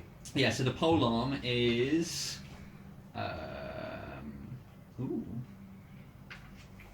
It's a lot of damage. Ooh. Well, I'm wondering how much of that's based on it. That is based on it being a large creature. So Right. it uses. So really, it should be 1d12. Yes, so So it it's depends how you would 1d12 want plus to- it's 1d12 plus strength. Right. That's the damage for it, and then on hit, Pretty good. So it's better than an average glaive because a normal glaive would be a d10. Yeah. so for the bone level, if it's a huge creature, a huge or smaller for you, it'd just be one size category up. So if it's a large or smaller creature, it's grappled. Escape DC is 14, which I noticed would be its strength DC. Okay. So the escape DC would be based on your strength. plus mod- strength. Yeah, so 10 plus 13. strength. bad. And then Not bad. it is until the grapple ends. You can't use it to attack another target, but it's grappled effectively. So yeah, it's an automatic grapple on hit. Take it. Is there anything we can make from its tail?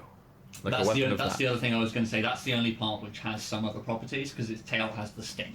Has the sting. So the sting. So you could create something with the tail that would do poison damage. It would be limited in the amount of poison that you have. Obviously, you wouldn't have the gland. You couldn't create something which magically keeps the gland alive. Yeah. But you could have a limited number. We'd have to roll a survival to see So- how many you get. We could get if Meryl's proficient in poison, probably be a good idea to have her extract it and then just apply it to weapons later. Yeah, so you could certainly do that. So if you let Meryl do it, Meryl with enough time could probably do it flawlessly. Yeah. Like her name is Meryl, Master of Poisons. So she What a could girl. certainly with the time she could extract the poison for you, and you could then apply it to weapons. Yeah. So if you're happy to do, you're going to root for that for the poison for the tail. So the tip you can use the stinger to make like a spear or a dagger. But it wouldn't be poisonous. You'd probably get one poisonous hit out of it. After the poison is extracted, the first person you stab would still have some remnants on there. Yeah. But yeah, if Mara was going to extract the poison, it wouldn't be permanently poisonous. Yeah. If you could take it to somebody who could sort of enact some necrotic magic on it to keep the gland alive, then you could theoretically make something which would be permanently poisonous. That'd be quite cool. But that would be a quest to go and find somebody with that sort of knowledge. Yeah. Okay. So just quickly, Some sort of necrotic book. the options we have. Some sort of necrotic book, you say? So usually these are divided up into work weeks, which are 5 days each. Yeah. Okay. And usually there's a gold cost, so we need to barter with you about how we offset that. The gold cost just offset with the materials that you actually exchanging in. So we're foregoing the gold in exchange for you having to provide the materials yourself. So what you can do is you can spend some time carousing, which is basically you're going around trying to make contacts, but if you do a particularly poor job, you can actually make hostile contacts. So potentially you can get favours from people or things like that, which could be quite a cool sort of roleplay thing. You can craft a non-magical item if you have the relevant kit for that. Yeah. So that's There's forges in town, Yeah. but you'd have to have you'd have to be trained in. You have to be trained in it. You have to be trained in the toolkit that's So required. none of you are trained in Yeah. smithing tools. I'm Like- aware of. No.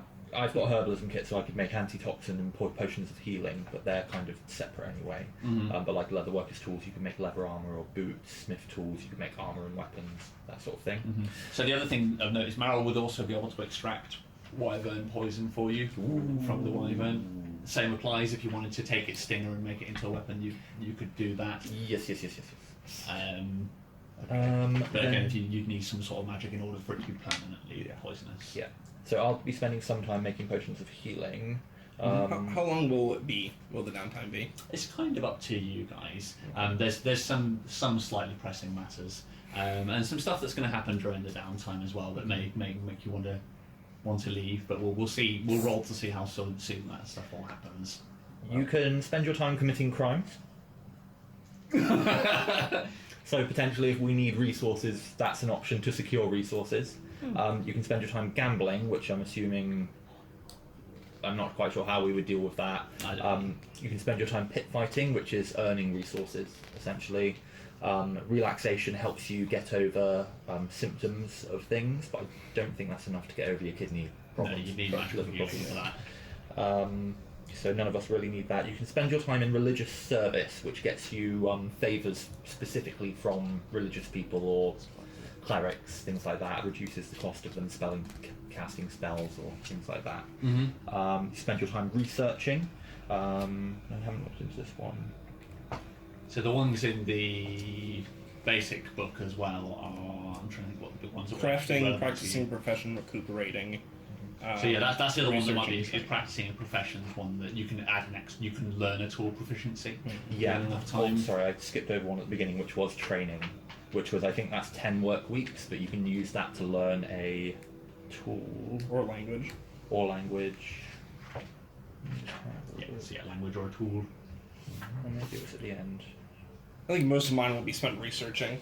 I want to see if I can put any new spells together through all the stuff that Meryl has in her little basement.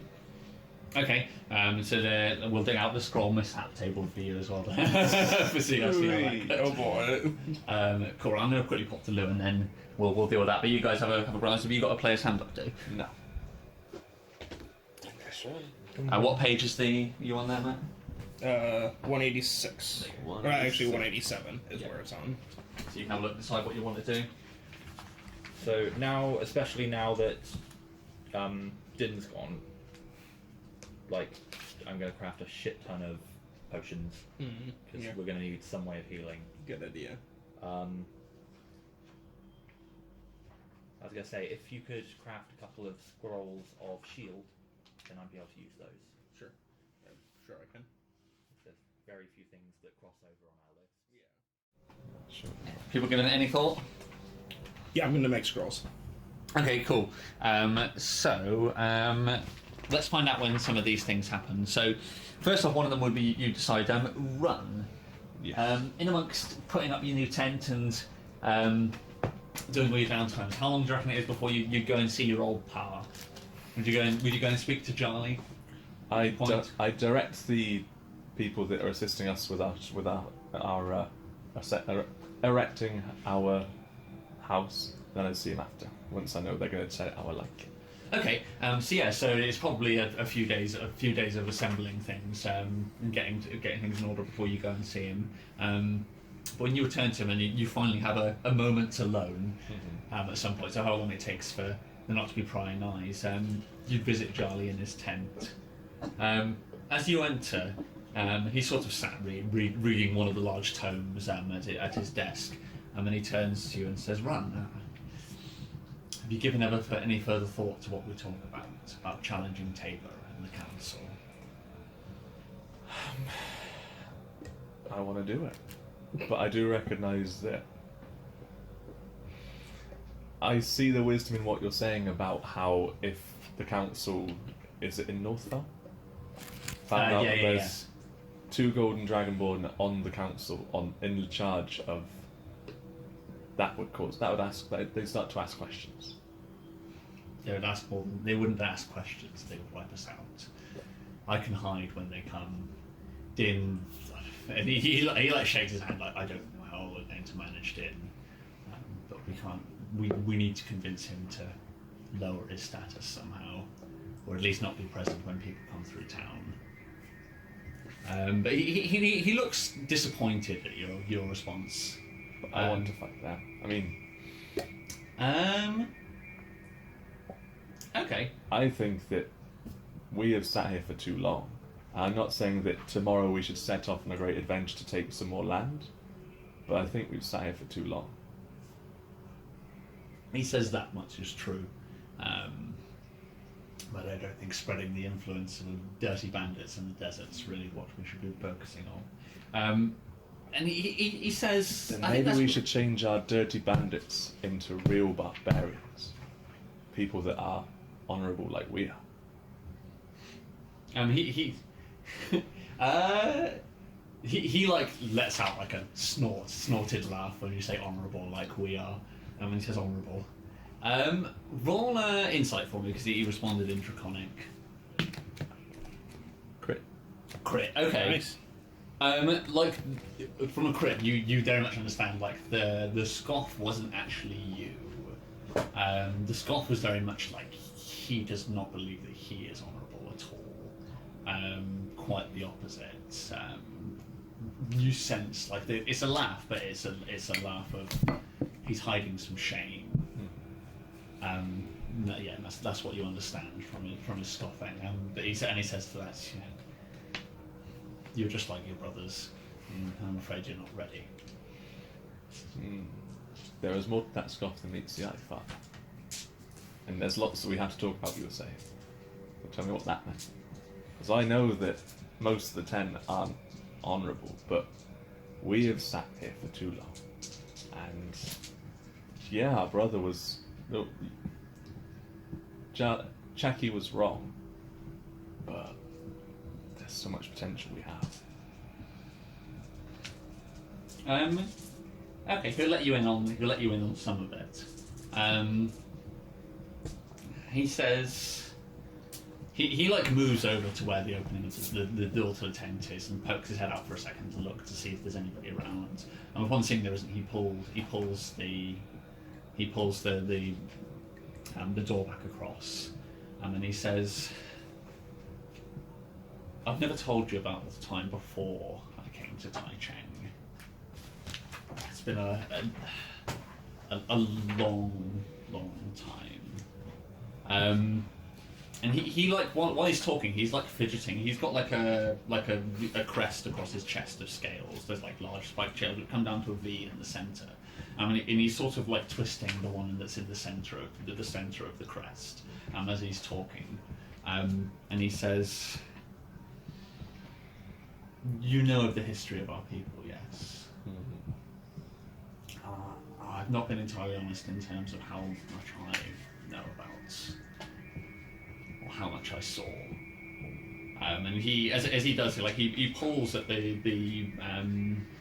bottom scale in his crest, and it comes away, and you see like it's attached with just like a string underneath the rest of the scales. Like it pulls away, and you see that it's actually the single scale which is on the end of a necklace. And he says, "This was given to me a long time ago. I have a pair of these. I intended to give them to you and your brother." And he sort of like folds it around his hand a bit. I'm trying to think how much he's going to tell you. He sort of rolls it in his fingers and says, "I was there all those years ago." Which shouldn't make sense to you, because the Dragon War happened. Dragon War's lived to be 80, and the war happened 750 years ago. But he says, I was there. I saw the horrors that we're capable of. I've been researching a long time to try and find a way that we are not what I've seen us to be. And I'd hoped you were different. You're capable of compassion and patience. It's not common of our people. And we probably see like you with Nuck on your shoulder while Din's just noping away. And probably you a little bit afterwards, like just the moments after you've eaten a goat patty, and like any other dragon would have just stomped on Yarlet's head at that point. But you grinned and bared it. But I plotted my revenge. That's true. And he pops back. He turns back and he says, "But I guess evil truly is in our nature." And he hooks the necklace back over his shoulders. Maybe not evil, but power. Seeking power is how the dragons got to where they are. It's how they We. So yeah, roll a persuade.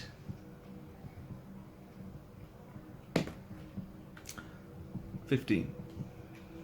Okay.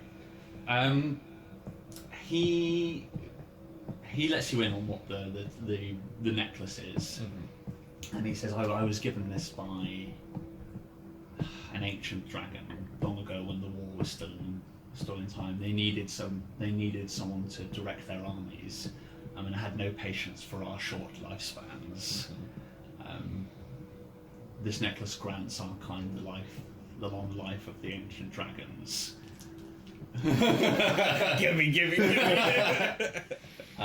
But it's a responsibility you're not ready to bear. I take quite a slight at that.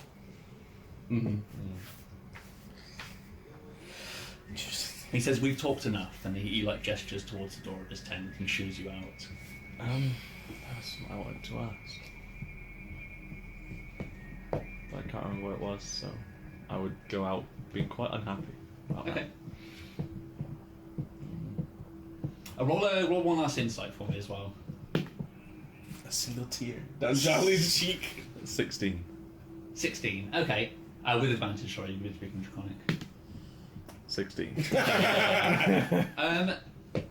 Yeah, like there's details. There's definite details leaking out, but you can tell there's you can sense the disappointment in him, and that there was something he was hoping to tell you when you emerged. You entered the tent, which he didn't get to.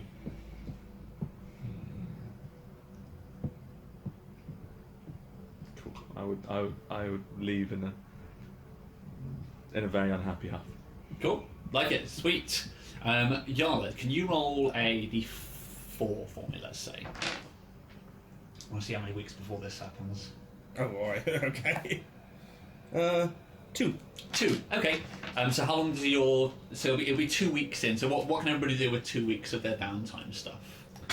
So for your armour, I don't know, depending on if George will let you just procure it from town for Wyvern parts. If you're going to try and craft it, it's 50 gold pieces worth per work week, basically, is what you can craft. So for one person, it would be 8 weeks to craft a breastplate. Okay. So I don't know, can he just go into town and secure some armour? Yeah. So well, yeah, you'd need to... I'm trying to think. So Like normal non-magical armour. yeah, you can use the Wyvern parts for it.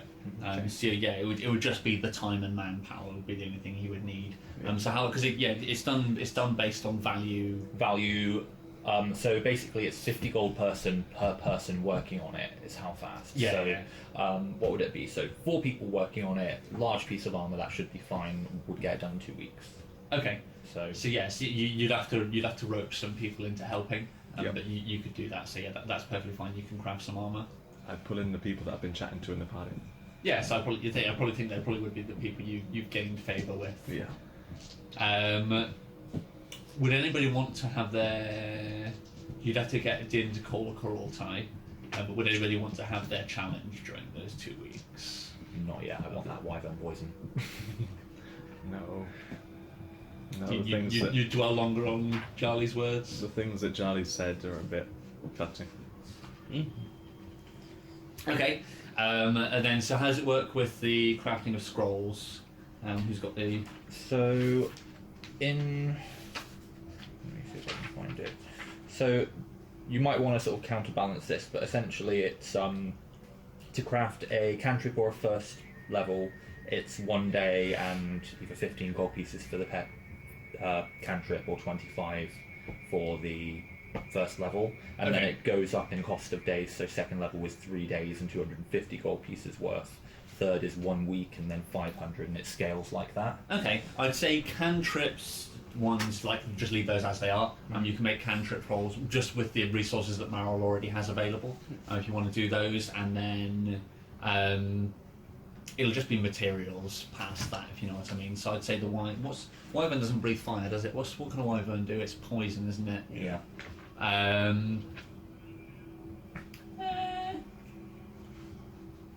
Yeah, I'd probably say the Wyvern would be good for sort of any first level spell scroll you wanted to cast. What are you planning on making? Given any thought? Yeah, so I want to make a couple shield scrolls for both of these two. Okay, what level spell's that? 1. Okay, yeah, you can use Wyvern parts for that. Okay. We need to have a discussion because raw as writ, you can't cast spell scrolls because you can only cast a scroll if it's on your spell list. Oh, really? Oh, okay. So, but in my games, I like to dismiss that rule because I think it's cool for other people to do it. So it depends how we want to do that. I'd say if you're not magical properly, maybe there'd be a chance of a mishap. Probably the balancing measure I would go for. So it'd be like trying to cast a spell that you couldn't normally cast anyway. So how long is it for first level spells? It's a day. A dash. Okay. So Yeah, I see. I could make 14. I'm not making 14 shield scrolls, but Yeah, I'll probably increase the time a little bit. Maybe like for 2 the days? Yeah, say 2 days. okay, so I can make like 7. Yeah. So essentially, I'm gonna make 2 shield scrolls a piece for both of y'all, and then for myself, I want to make.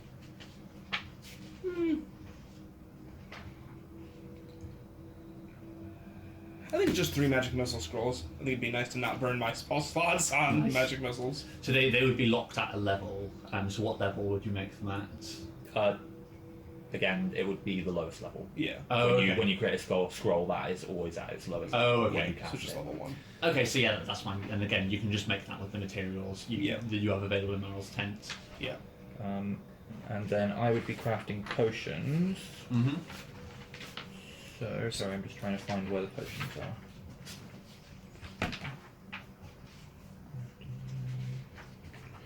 In the general time whilst we're just chilling around, I'd also be keeping an eye on people around Meryl's secret tent. Okay. Just seeing if there's obviously we're the ones who know about it, but I'm seeing if there's not such guarding, but anyone keep an eye out or whatever. Okay, you want to see if there's any interest? Yeah. Yeah. Roll a perception. Well, 7. Okay, so no, not that you see. It's only you guys and Meryl who come and go. Like even Yuzuntai doesn't come into this tent. Like she doesn't really bother with much other than dealing with her birds. Like she wicks, she goes and tends to her birds until it's time to go to bed, and then she goes to bed. Blimey. Okay. Retreat. So it's going to be 2 weeks until something happens, right? Yes, so you've got 2 weeks worth of downtime to. That's fine. So for crafting potions, it's a normal potion of healing is 1 a day at a cost of 25 gold piece. A greater healing potion is a week at the cost of 100. So what would I have the resources to make? What do you think? The lowest level ones you can just make using. I would say you just have to spend a day out in the woods. So gathering for herbs. every day crafting one, you're spending a day gathering for it. Yeah, so, and then the higher level ones you'd need to start spending Wyvern parts on. Right. But that's fine. You have the resources available from that, just from the Wyvern. But you probably use Wyvern blood. Okay. What I'm probably going to do then is make 1 greater healing potion with 1 week. Yeah. And then... Oh, actually... Can I make the bottle of the Blood Wyverian? Have a look.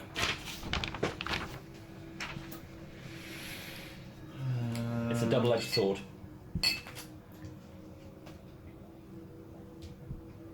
What does it do? It basically grants you a temporary massive flying speed and boosts your strength up to 20. Oh. But then you suffer exhaustion after it. Yeah, with Meryl's help, but that would probably be a level above what the. So how long does it take to? That would be 3 weeks. So yeah, you could make a start on that. Okay, I won't bother with that then yet. Then what I'll do is I'll do 1 greater healing potion and I'll do 7 healing potions. Nice. And I'll keep trying to figure out. I'll keep 3, 2, and 2. Does that add up? Mhm. 3, 4, 5, 6, 7. Yeah. Yep, that's perfectly fine. You can do that.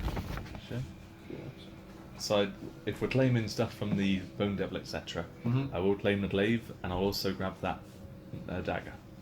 You're gonna make a dagger out of the stinger. Yeah. Nice. Okay, cool.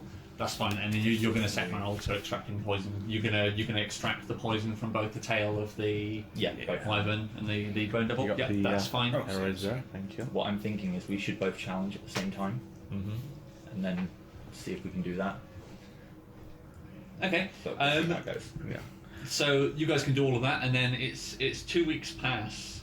Oh, sorry. I actually wanted to do an inspiration scene 100%, for between those 2 weeks. So kind of across maybe a week and a half.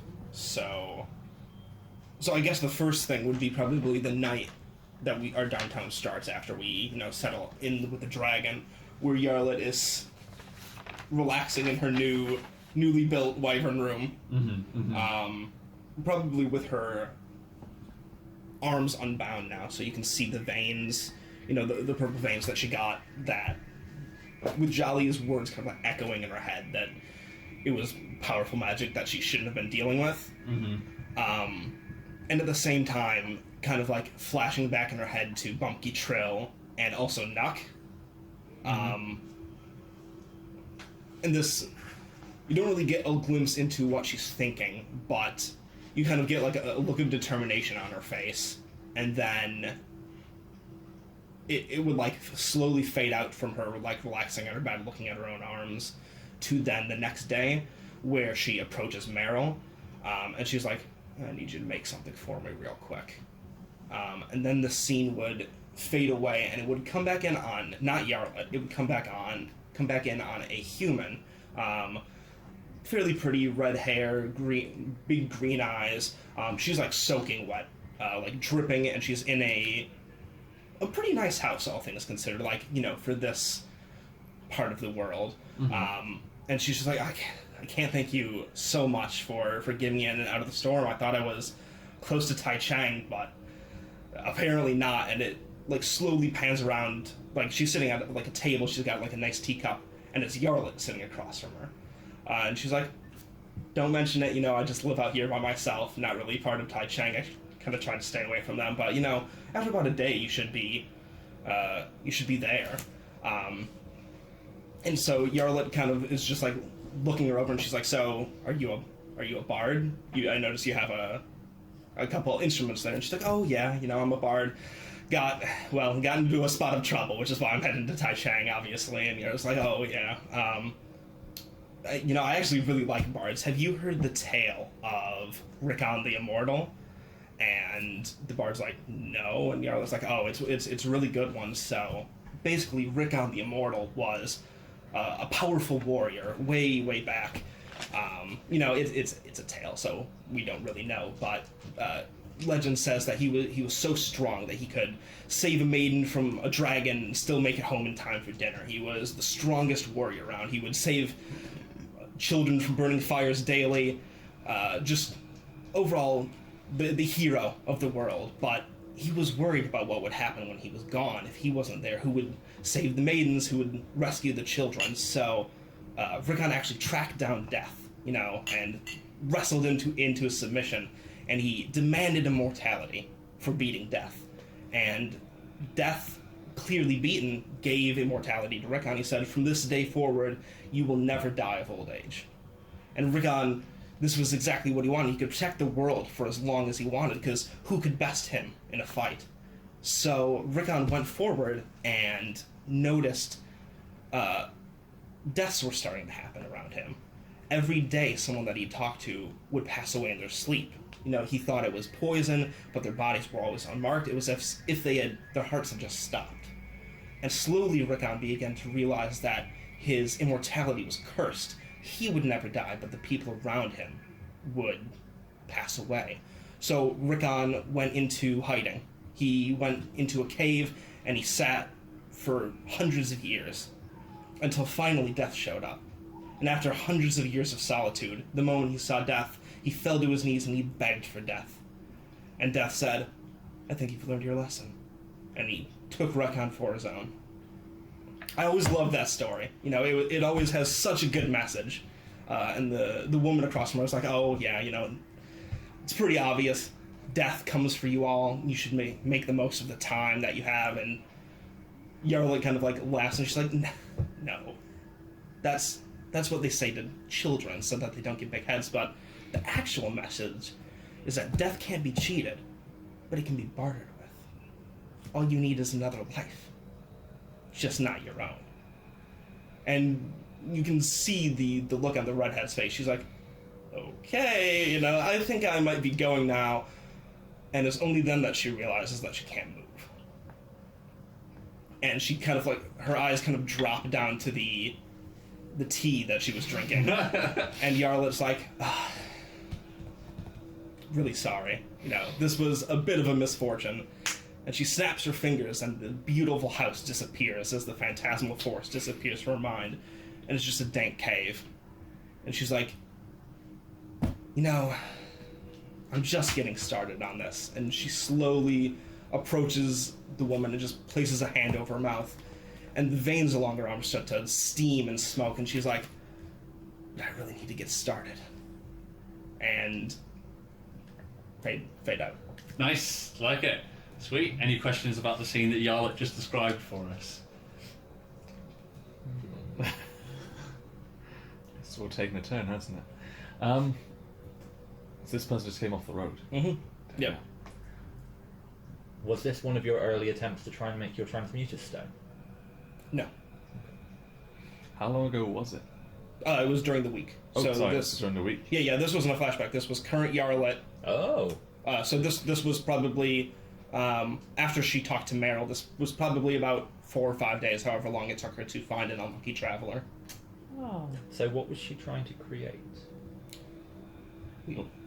She wasn't trying to create anything. What she's doing is, in her mind, she's stocking up lives that aren't her own. Right.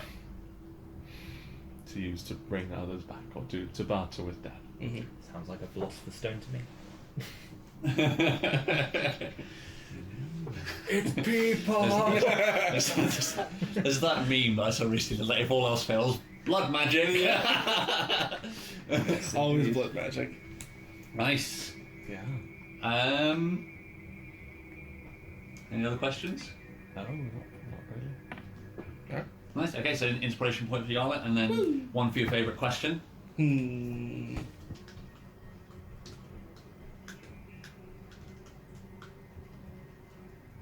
Dave. Right. Cool. Right. So after that, we sort of fade down, and then like the screen sort of pans back up, and it's text, white text at the bottom of the screen says a few days later, and we sort of see like a shot out over the top of the town. And the camera sort of pans out towards the road that heads down past Tai Cheng.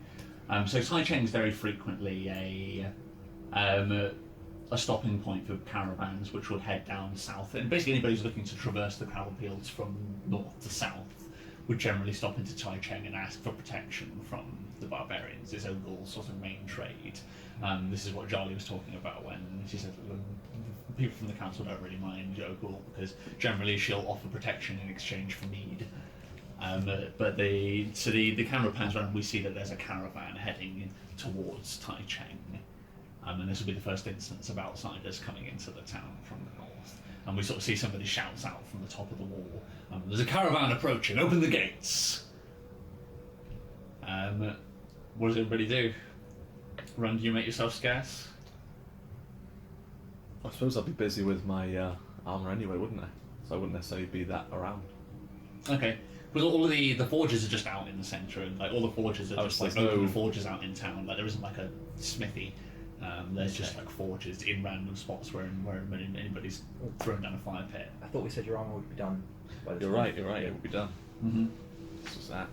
So probably at this point, like Charlie would find you wherever you are run. It'd be like, we need to make ourselves scarce. Let's go find Din. Oh God. Okay, I'll go with Father. Cool. Okay. What are the other two of you doing? Especially during the day, Yarlet likes to keep her her cheerful face going. So she'd be with Den, and you know, you might walk in and Yarlet's just like, I don't know how many times we're not having daily stoving competitions. Like, it's just not gonna happen. We're not gonna even mention it to our ghouls. So. Oh God.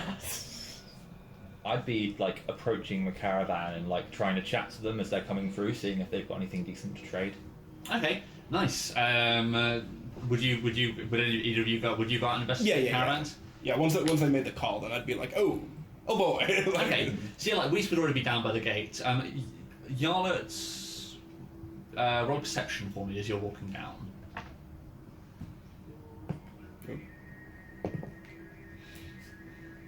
I'm just gonna take the 6. 6. Yeah. Okay, so you wouldn't see anything immediately. Weiss, you're stood closer, so you wouldn't necessarily need a perception. You can see what they've got. This is more a perception of the Yarla. So they've got all sorts of general bits. They just seem to be general traders. Like they've clearly been through several different places and picked up all sorts of. They got strange assortment stuff. The first wagon's just got a load of furs on it. You see the second one, they've loaded up with loads of mead, which is clearly the one which is intended to be payment. The third one is very strange in that there's loads of tiny furniture. It all sort of looks like it's sort of like gnome size. Okay. And there's in that one there's like loads of books, you notice. There's just like absolutely heaps of books and loads of tiny furniture. The only thing that really catches your eye on that wagon is that sort of propped up towards the top, there's a perfect gold sort of sphere around the sort of size of like a football, which is just perched up on top, which it isn't that uncommon to see things that are made of gold, because we established like gold's been completely devalued in this world. Like people use it to make horseshoes and doorknobs just because when the dwarves came in they brought so much with it. But there's just this like it's perfectly spherical, if you know what I mean, like this large gold orb, which is perched up on top. It's probably the only thing that's of note.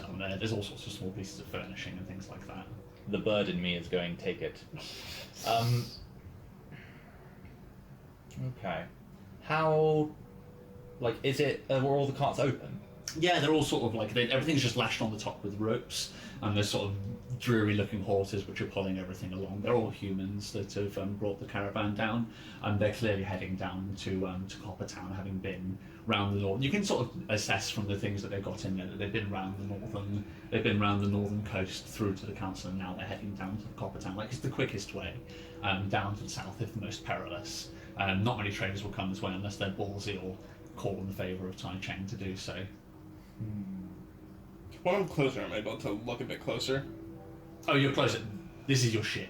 Okay. All right. You would get closer, and you would very much realise like the second wagon is just the belongings from your house.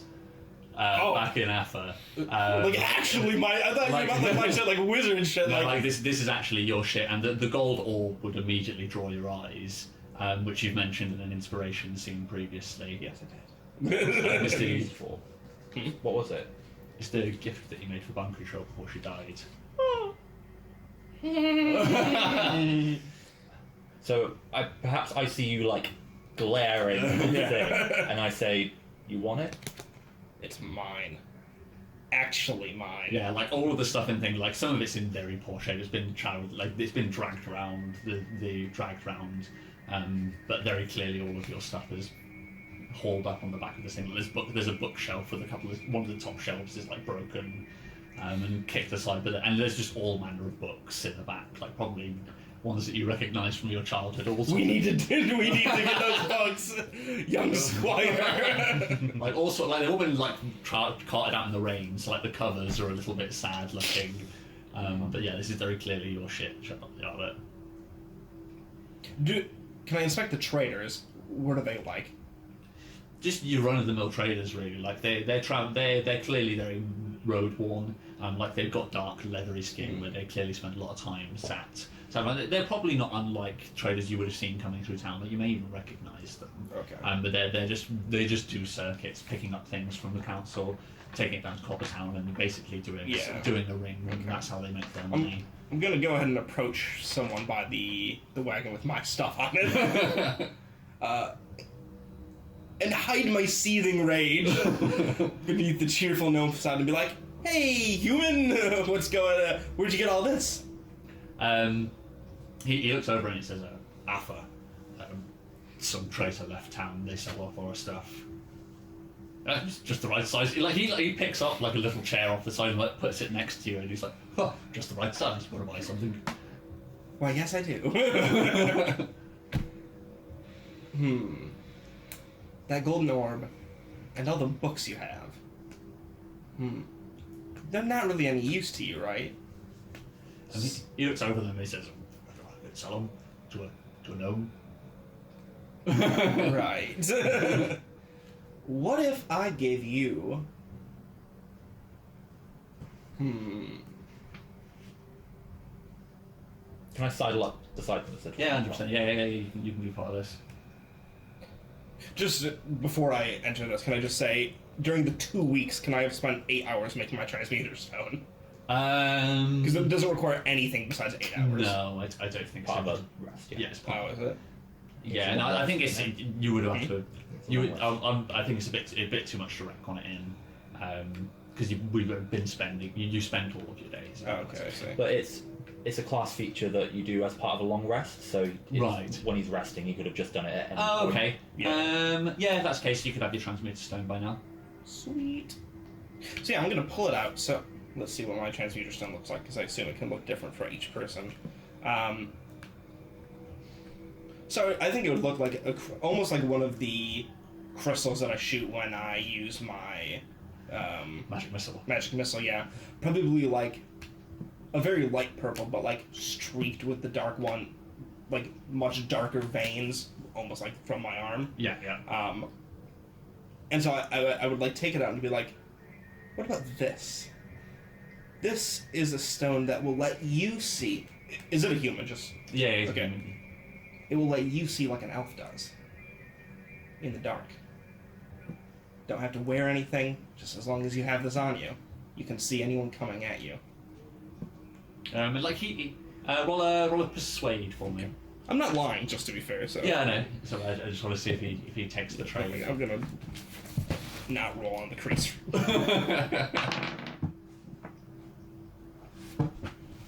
2. 2. Well, Maybe you've seen this scan before. Do I want to reroll? If yeah, you can decide if you want to reroll. I'm gonna spend an inspiration. Yeah, fair enough. always heard a mobo. Heard a mobo. Heard a Mobo. Murder hobo. Oh. Trust me, that's not the tip. Fucking Christ, that was a crit fail, so... So yeah, Lord no, in heaven. he says I pay for other people to be my eyes. What else you got?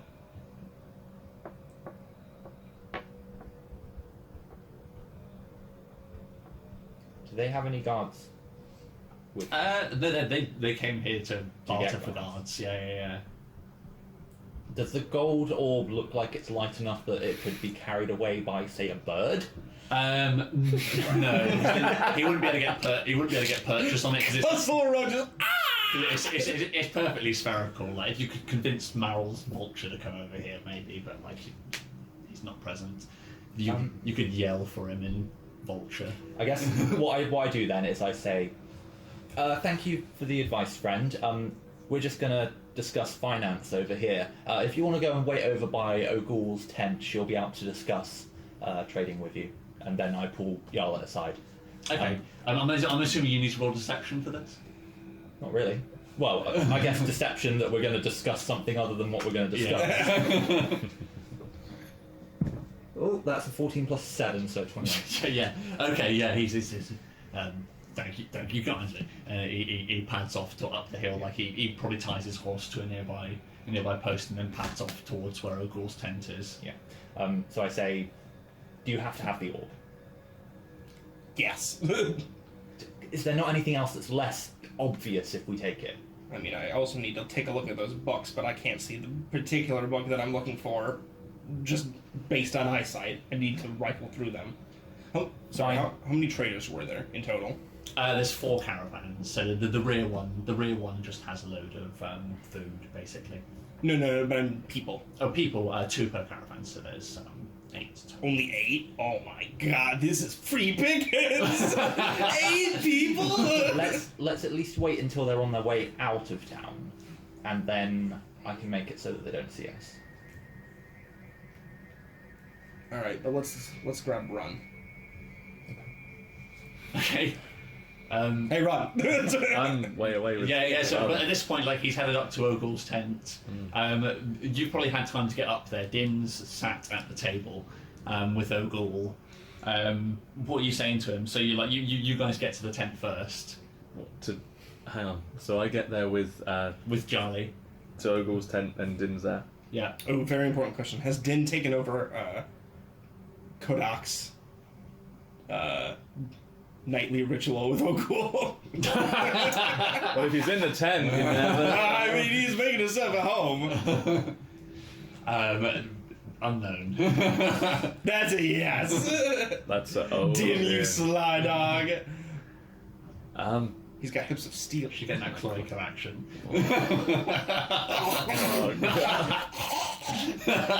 Oh please, God. Swirl it like a tongue. I'm done. Like it's been a great session, guys. I think we're gonna call This is it. what it feels like to nurture a plant and see it sprout. Yeah. I'm out. I'm out. So yeah. Fucking nasty. So I obviously informed them of. Ooh, but then Din's going to find out and he's going to do that thing. And so on the way up, I'd be saying to Father, I understand what you were saying last time, but while it would cause trouble with the council, if more of us that agreed with you were on the council, we could have our way to change how Tai Cheng is now. But then obviously I get to where Ogul is with Din, and then hopefully they're not looking awkward or like in a compromised position. No. They're probably like Ogul's probably taken over Yarlet's argument. She's like forced over today, Din. Like we have to also eat these animals. Okay, so recognizing that we have a grudging truce, I would as I whisper to Father, have a chat with Din, and I'd actually bring out Ogul. I'd try and gesture her out away from Din. So yeah, like she's more than willing to no longer be part of this conversation. So she like slams her hands down on the desk and walks over towards where you are. I would inform her of the caravan quietly, so that once Din is completely busy with Father. Right. Okay. Yeah. Roll I suppose roll a deception on Din. When somebody grab his character sheet. I'll roll. Decent charisma. I'll roll for him. Well, actually, it'll be insight first. It'll be insight. Yeah. Yes, it's wisdom that he needs. How wise is Din? How is he a +3? How is he a +3? Alright, I'll roll for him. Right, I'm going to inspire this one anyway. Well, yeah. So it's a deception. So Din doesn't need to roll per se. So it's just be. Would you treat like passive insight, I suppose. Oh, I rolled insight for him. Yeah. So he's got passive wisdom of 10. So his +3 is 13, DC 13. Alright, so yeah, I'm definitely going to take an inspiration for this one. Wait, that's Din. Yeah. Yeah, no, he's not got a plus to wisdom, so it's just 10. But his insight is a +3 because he's got. Oh, he's proficient in it. Yeah. So yeah, he's fucking. Don't even. I don't So yeah, even. 13. I don't even fucking know. Well, that's the first one is a crit fail. It's good to use this information. Very well spent. Nope.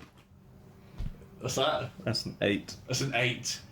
Okay. Caravan, you say? So yeah, like Din like stands up from his chair, like, what are you talking about? I mean, he begins padding over in the direction. He became a chav in 2 weeks. I know. He starts. What you want me? He starts padding over towards where you and Ogul are. I would, whilst he's padding over, I'd intimate that she should get going, and I'll hold him back. Okay. How are we going to decide this? Let's just roll a. Just roll a flat d20 for me. Don't roll. This is going to be a death save. So 10 or higher is good for you.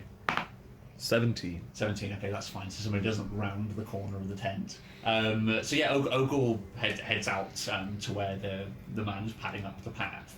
And you probably hear them just outside the door. Like Ogle runs a corner and says, "Oh, are you from the caravan?" And he said, "Yes. I'm here for protection. Shall we step inside?" She's like, "No.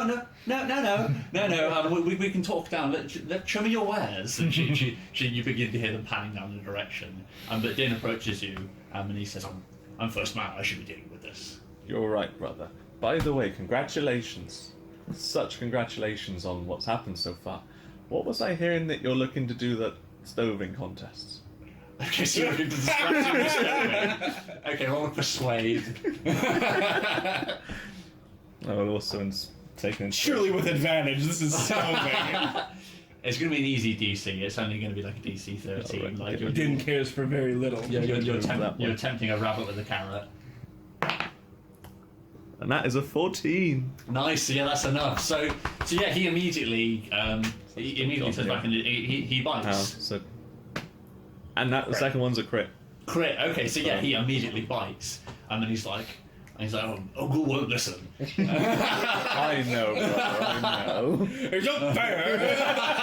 And I think that's where we sort of pan out, and you say, "I know, buddy," and you walk him back into the tent deeper, and then, like you see, like as you do, like Charlie appears by the side and just with a hand pulls the curtain across the door, so back down where you guys, like, Ogul comes back down the path with the leader of the caravan.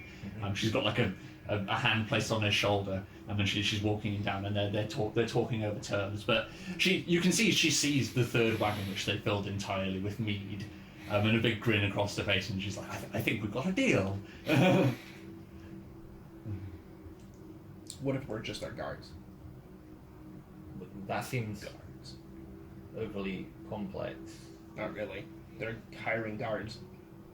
Yeah, but they're gonna know, like, okay, say we betray them, then it goes back to Ogle. Ogle's gonna be really pissed, and then it'll feed back to the town, and then the town may end up sending people down to deal with the tribe because suddenly we're hostile, right? So we burn so many bridges doing that. I suppose. I think, get us in and out. Alright. But it's going to make sense. They're not going to realise stuff is gone, hopefully, until after they're out of the village, and then they can't point the finger. Okay. Okay. Okay, nice. So yeah, Ogul comes down and like they begin unloading. Like she gets two hands to just grab the cart which is full of mead, and they just take the entire cart off to one side, untie the horses, and then give them back to the men on the caravan. Yeah. I also say we're probably not going to have a lot of time to get in and out unnoticed. Maybe buy one book off them so that you've got an excuse to look through all of the stuff, so you know what to take. Smart point. Yeah. And you go for the books, and I'll go for the orb. Okay. Okay. Okay, sweet, that's fine. So you're gonna go and ask to buy a book. Yeah. Okay. Yeah. So I'll offer one of my scrolls, one of my magic missile scrolls. Okay. So is that enough to be able to? Roll persuade. Sure. We'll see how much that buys you. 19. 19. Plus 1 persuasion. So. Nice. So that's a 20. Nice. So like he asks you, like, well, what spell does this scroll cast? How do I explain this to someone who doesn't use magic? Use it on enemies. Okay. You probably wouldn't be called magic missile in the world, but like So you describe the spell to him. And he's like, oh, I know that spell. It's fucking broken. It can miss, my god. So yeah, he says yeah. What is it you wanted? And he gestures at the cart. I mean, he like gestures straight at the cart full of gnome-sized stuff, assuming that's what you're after. Yep. I was gonna say, other than the ball, that spell's probably worth more than most of the books. Yeah, like you can kind of have your pick of the wagon. Like he looks down excitedly at the scroll and says, like, you take your pick. Great. Let me look through the books first. So, do I find what I'm looking for? No, that book's not there. But all any level of childhood, all of your childhood storybooks are here, along with some historical tomes. You notice there aren't any of your books on magic. They're all gone, but every other book. So there's books on there's plenty of books on history, as well as just childhood favourites. Okay. Was he including the orb in the take whatever you want? He gestured at the cart. Okay. I'm cheeky to it. No, I do want to steal from these guys. So, Take it if you can. If he says take your pick, take your pick. yeah. So I guess I would grab the orb, and then, So you grabbing the orb. yeah. I also want to try and grab a couple books, though. Because I feel like he doesn't give a shit about the books. Like, Okay, well, there's something to deal with first. So the second you placed your hands on the orb, you're immediately teleported. You're on top of a grassy hill and it's dark and there's clouds overhead. In front of you is a broken tree, and standing in front of you with dried tears and blood on her face is Bumpy Trill. She's chained to the tree with black chains, and she screams, "Yarlet!" And then you're back in Tai Cheng.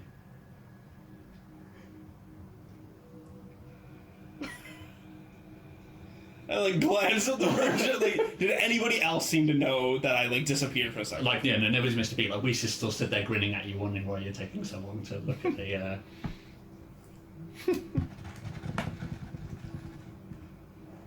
Roll a perception. Okay. Let's see how much you remember from your couple of seconds where you were.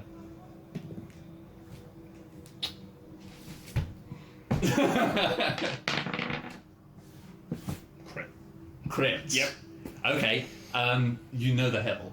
So you remember from the brief second you look around, you can see Afaroth in the distance. Goat Hill. You guys would know 100% where it was. This was the hill which is drawn on the map, and where Yarla died. Nani? south of Afa. Give me barbecue show. Where Bumpy Trill died. You see everything in the scene. There was a shallow dirt hole dug to your side, a broken tree with Yarlet chained to it. You noticed that the chains were coming directly out of the ground, but they coiled around the tree and had her bound tight against it. For a moment, it seemed like she could see you. She called out your name. You could see Afaroth in the distance, and it seemed it seemed like the same time of day, if you know what I mean. The sun was in the same spot in the sky, but it was peering through black clouds which aren't presently in the sky. Okay. I'm definitely taking the orb. Every second you have the orb in your hand, the skin, the hairs on the back of your arm raise. Okay, what I'm gonna do is take off my dragon robes, which I wear almost daily after I wash them every night. So just got plain underclothes on, and I'm gonna wrap it in so I'm not directly touching the orb. Okay, yeah, that's fine. You maybe the hairs on your face is just from the shock of the situation, but we roll an insight for me. 16. I think it was flat for me. So 16. Yeah. 16 up. Yana looks like she just saw a ghost. Straight Pikachu face. I'm like, what's wrong? Is the plan still on? No.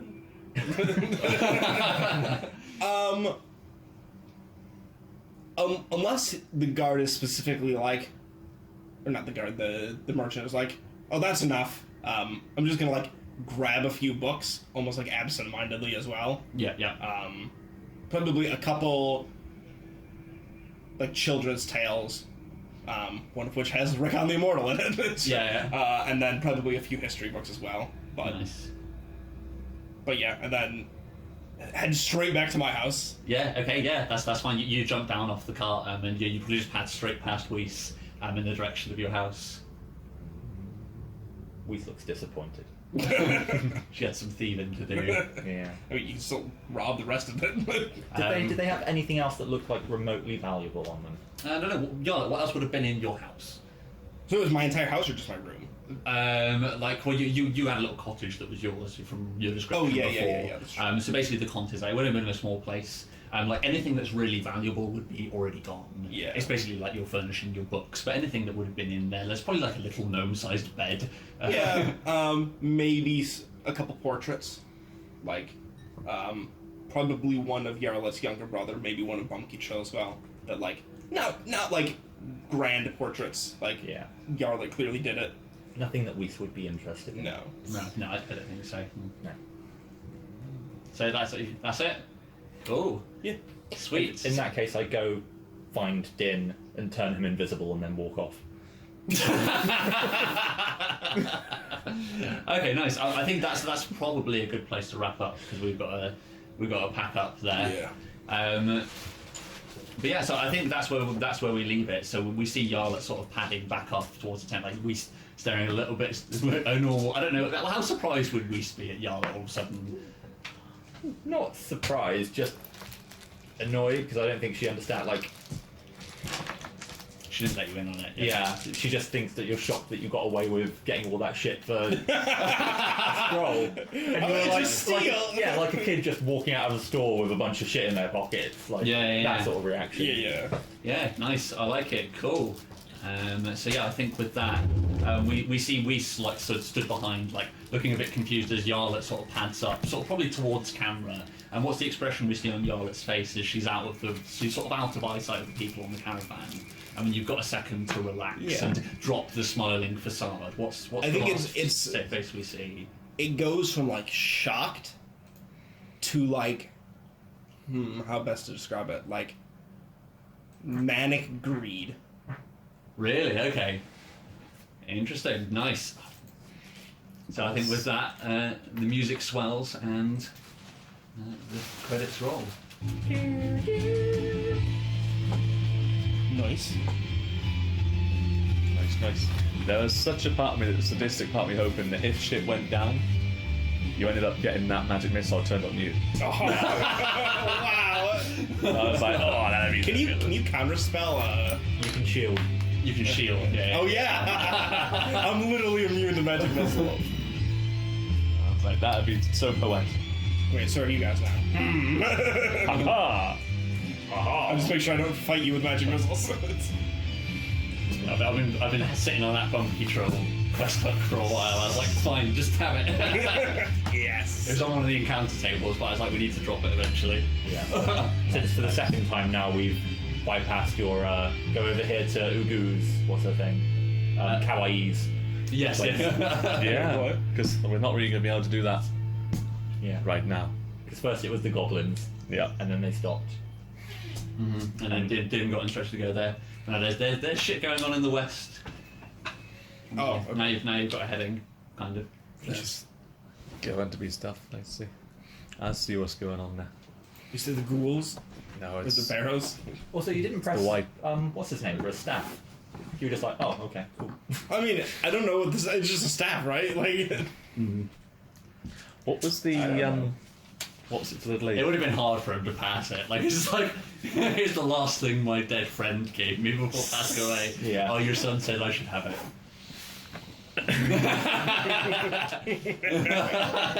So what were the stats for the glaive, by the way?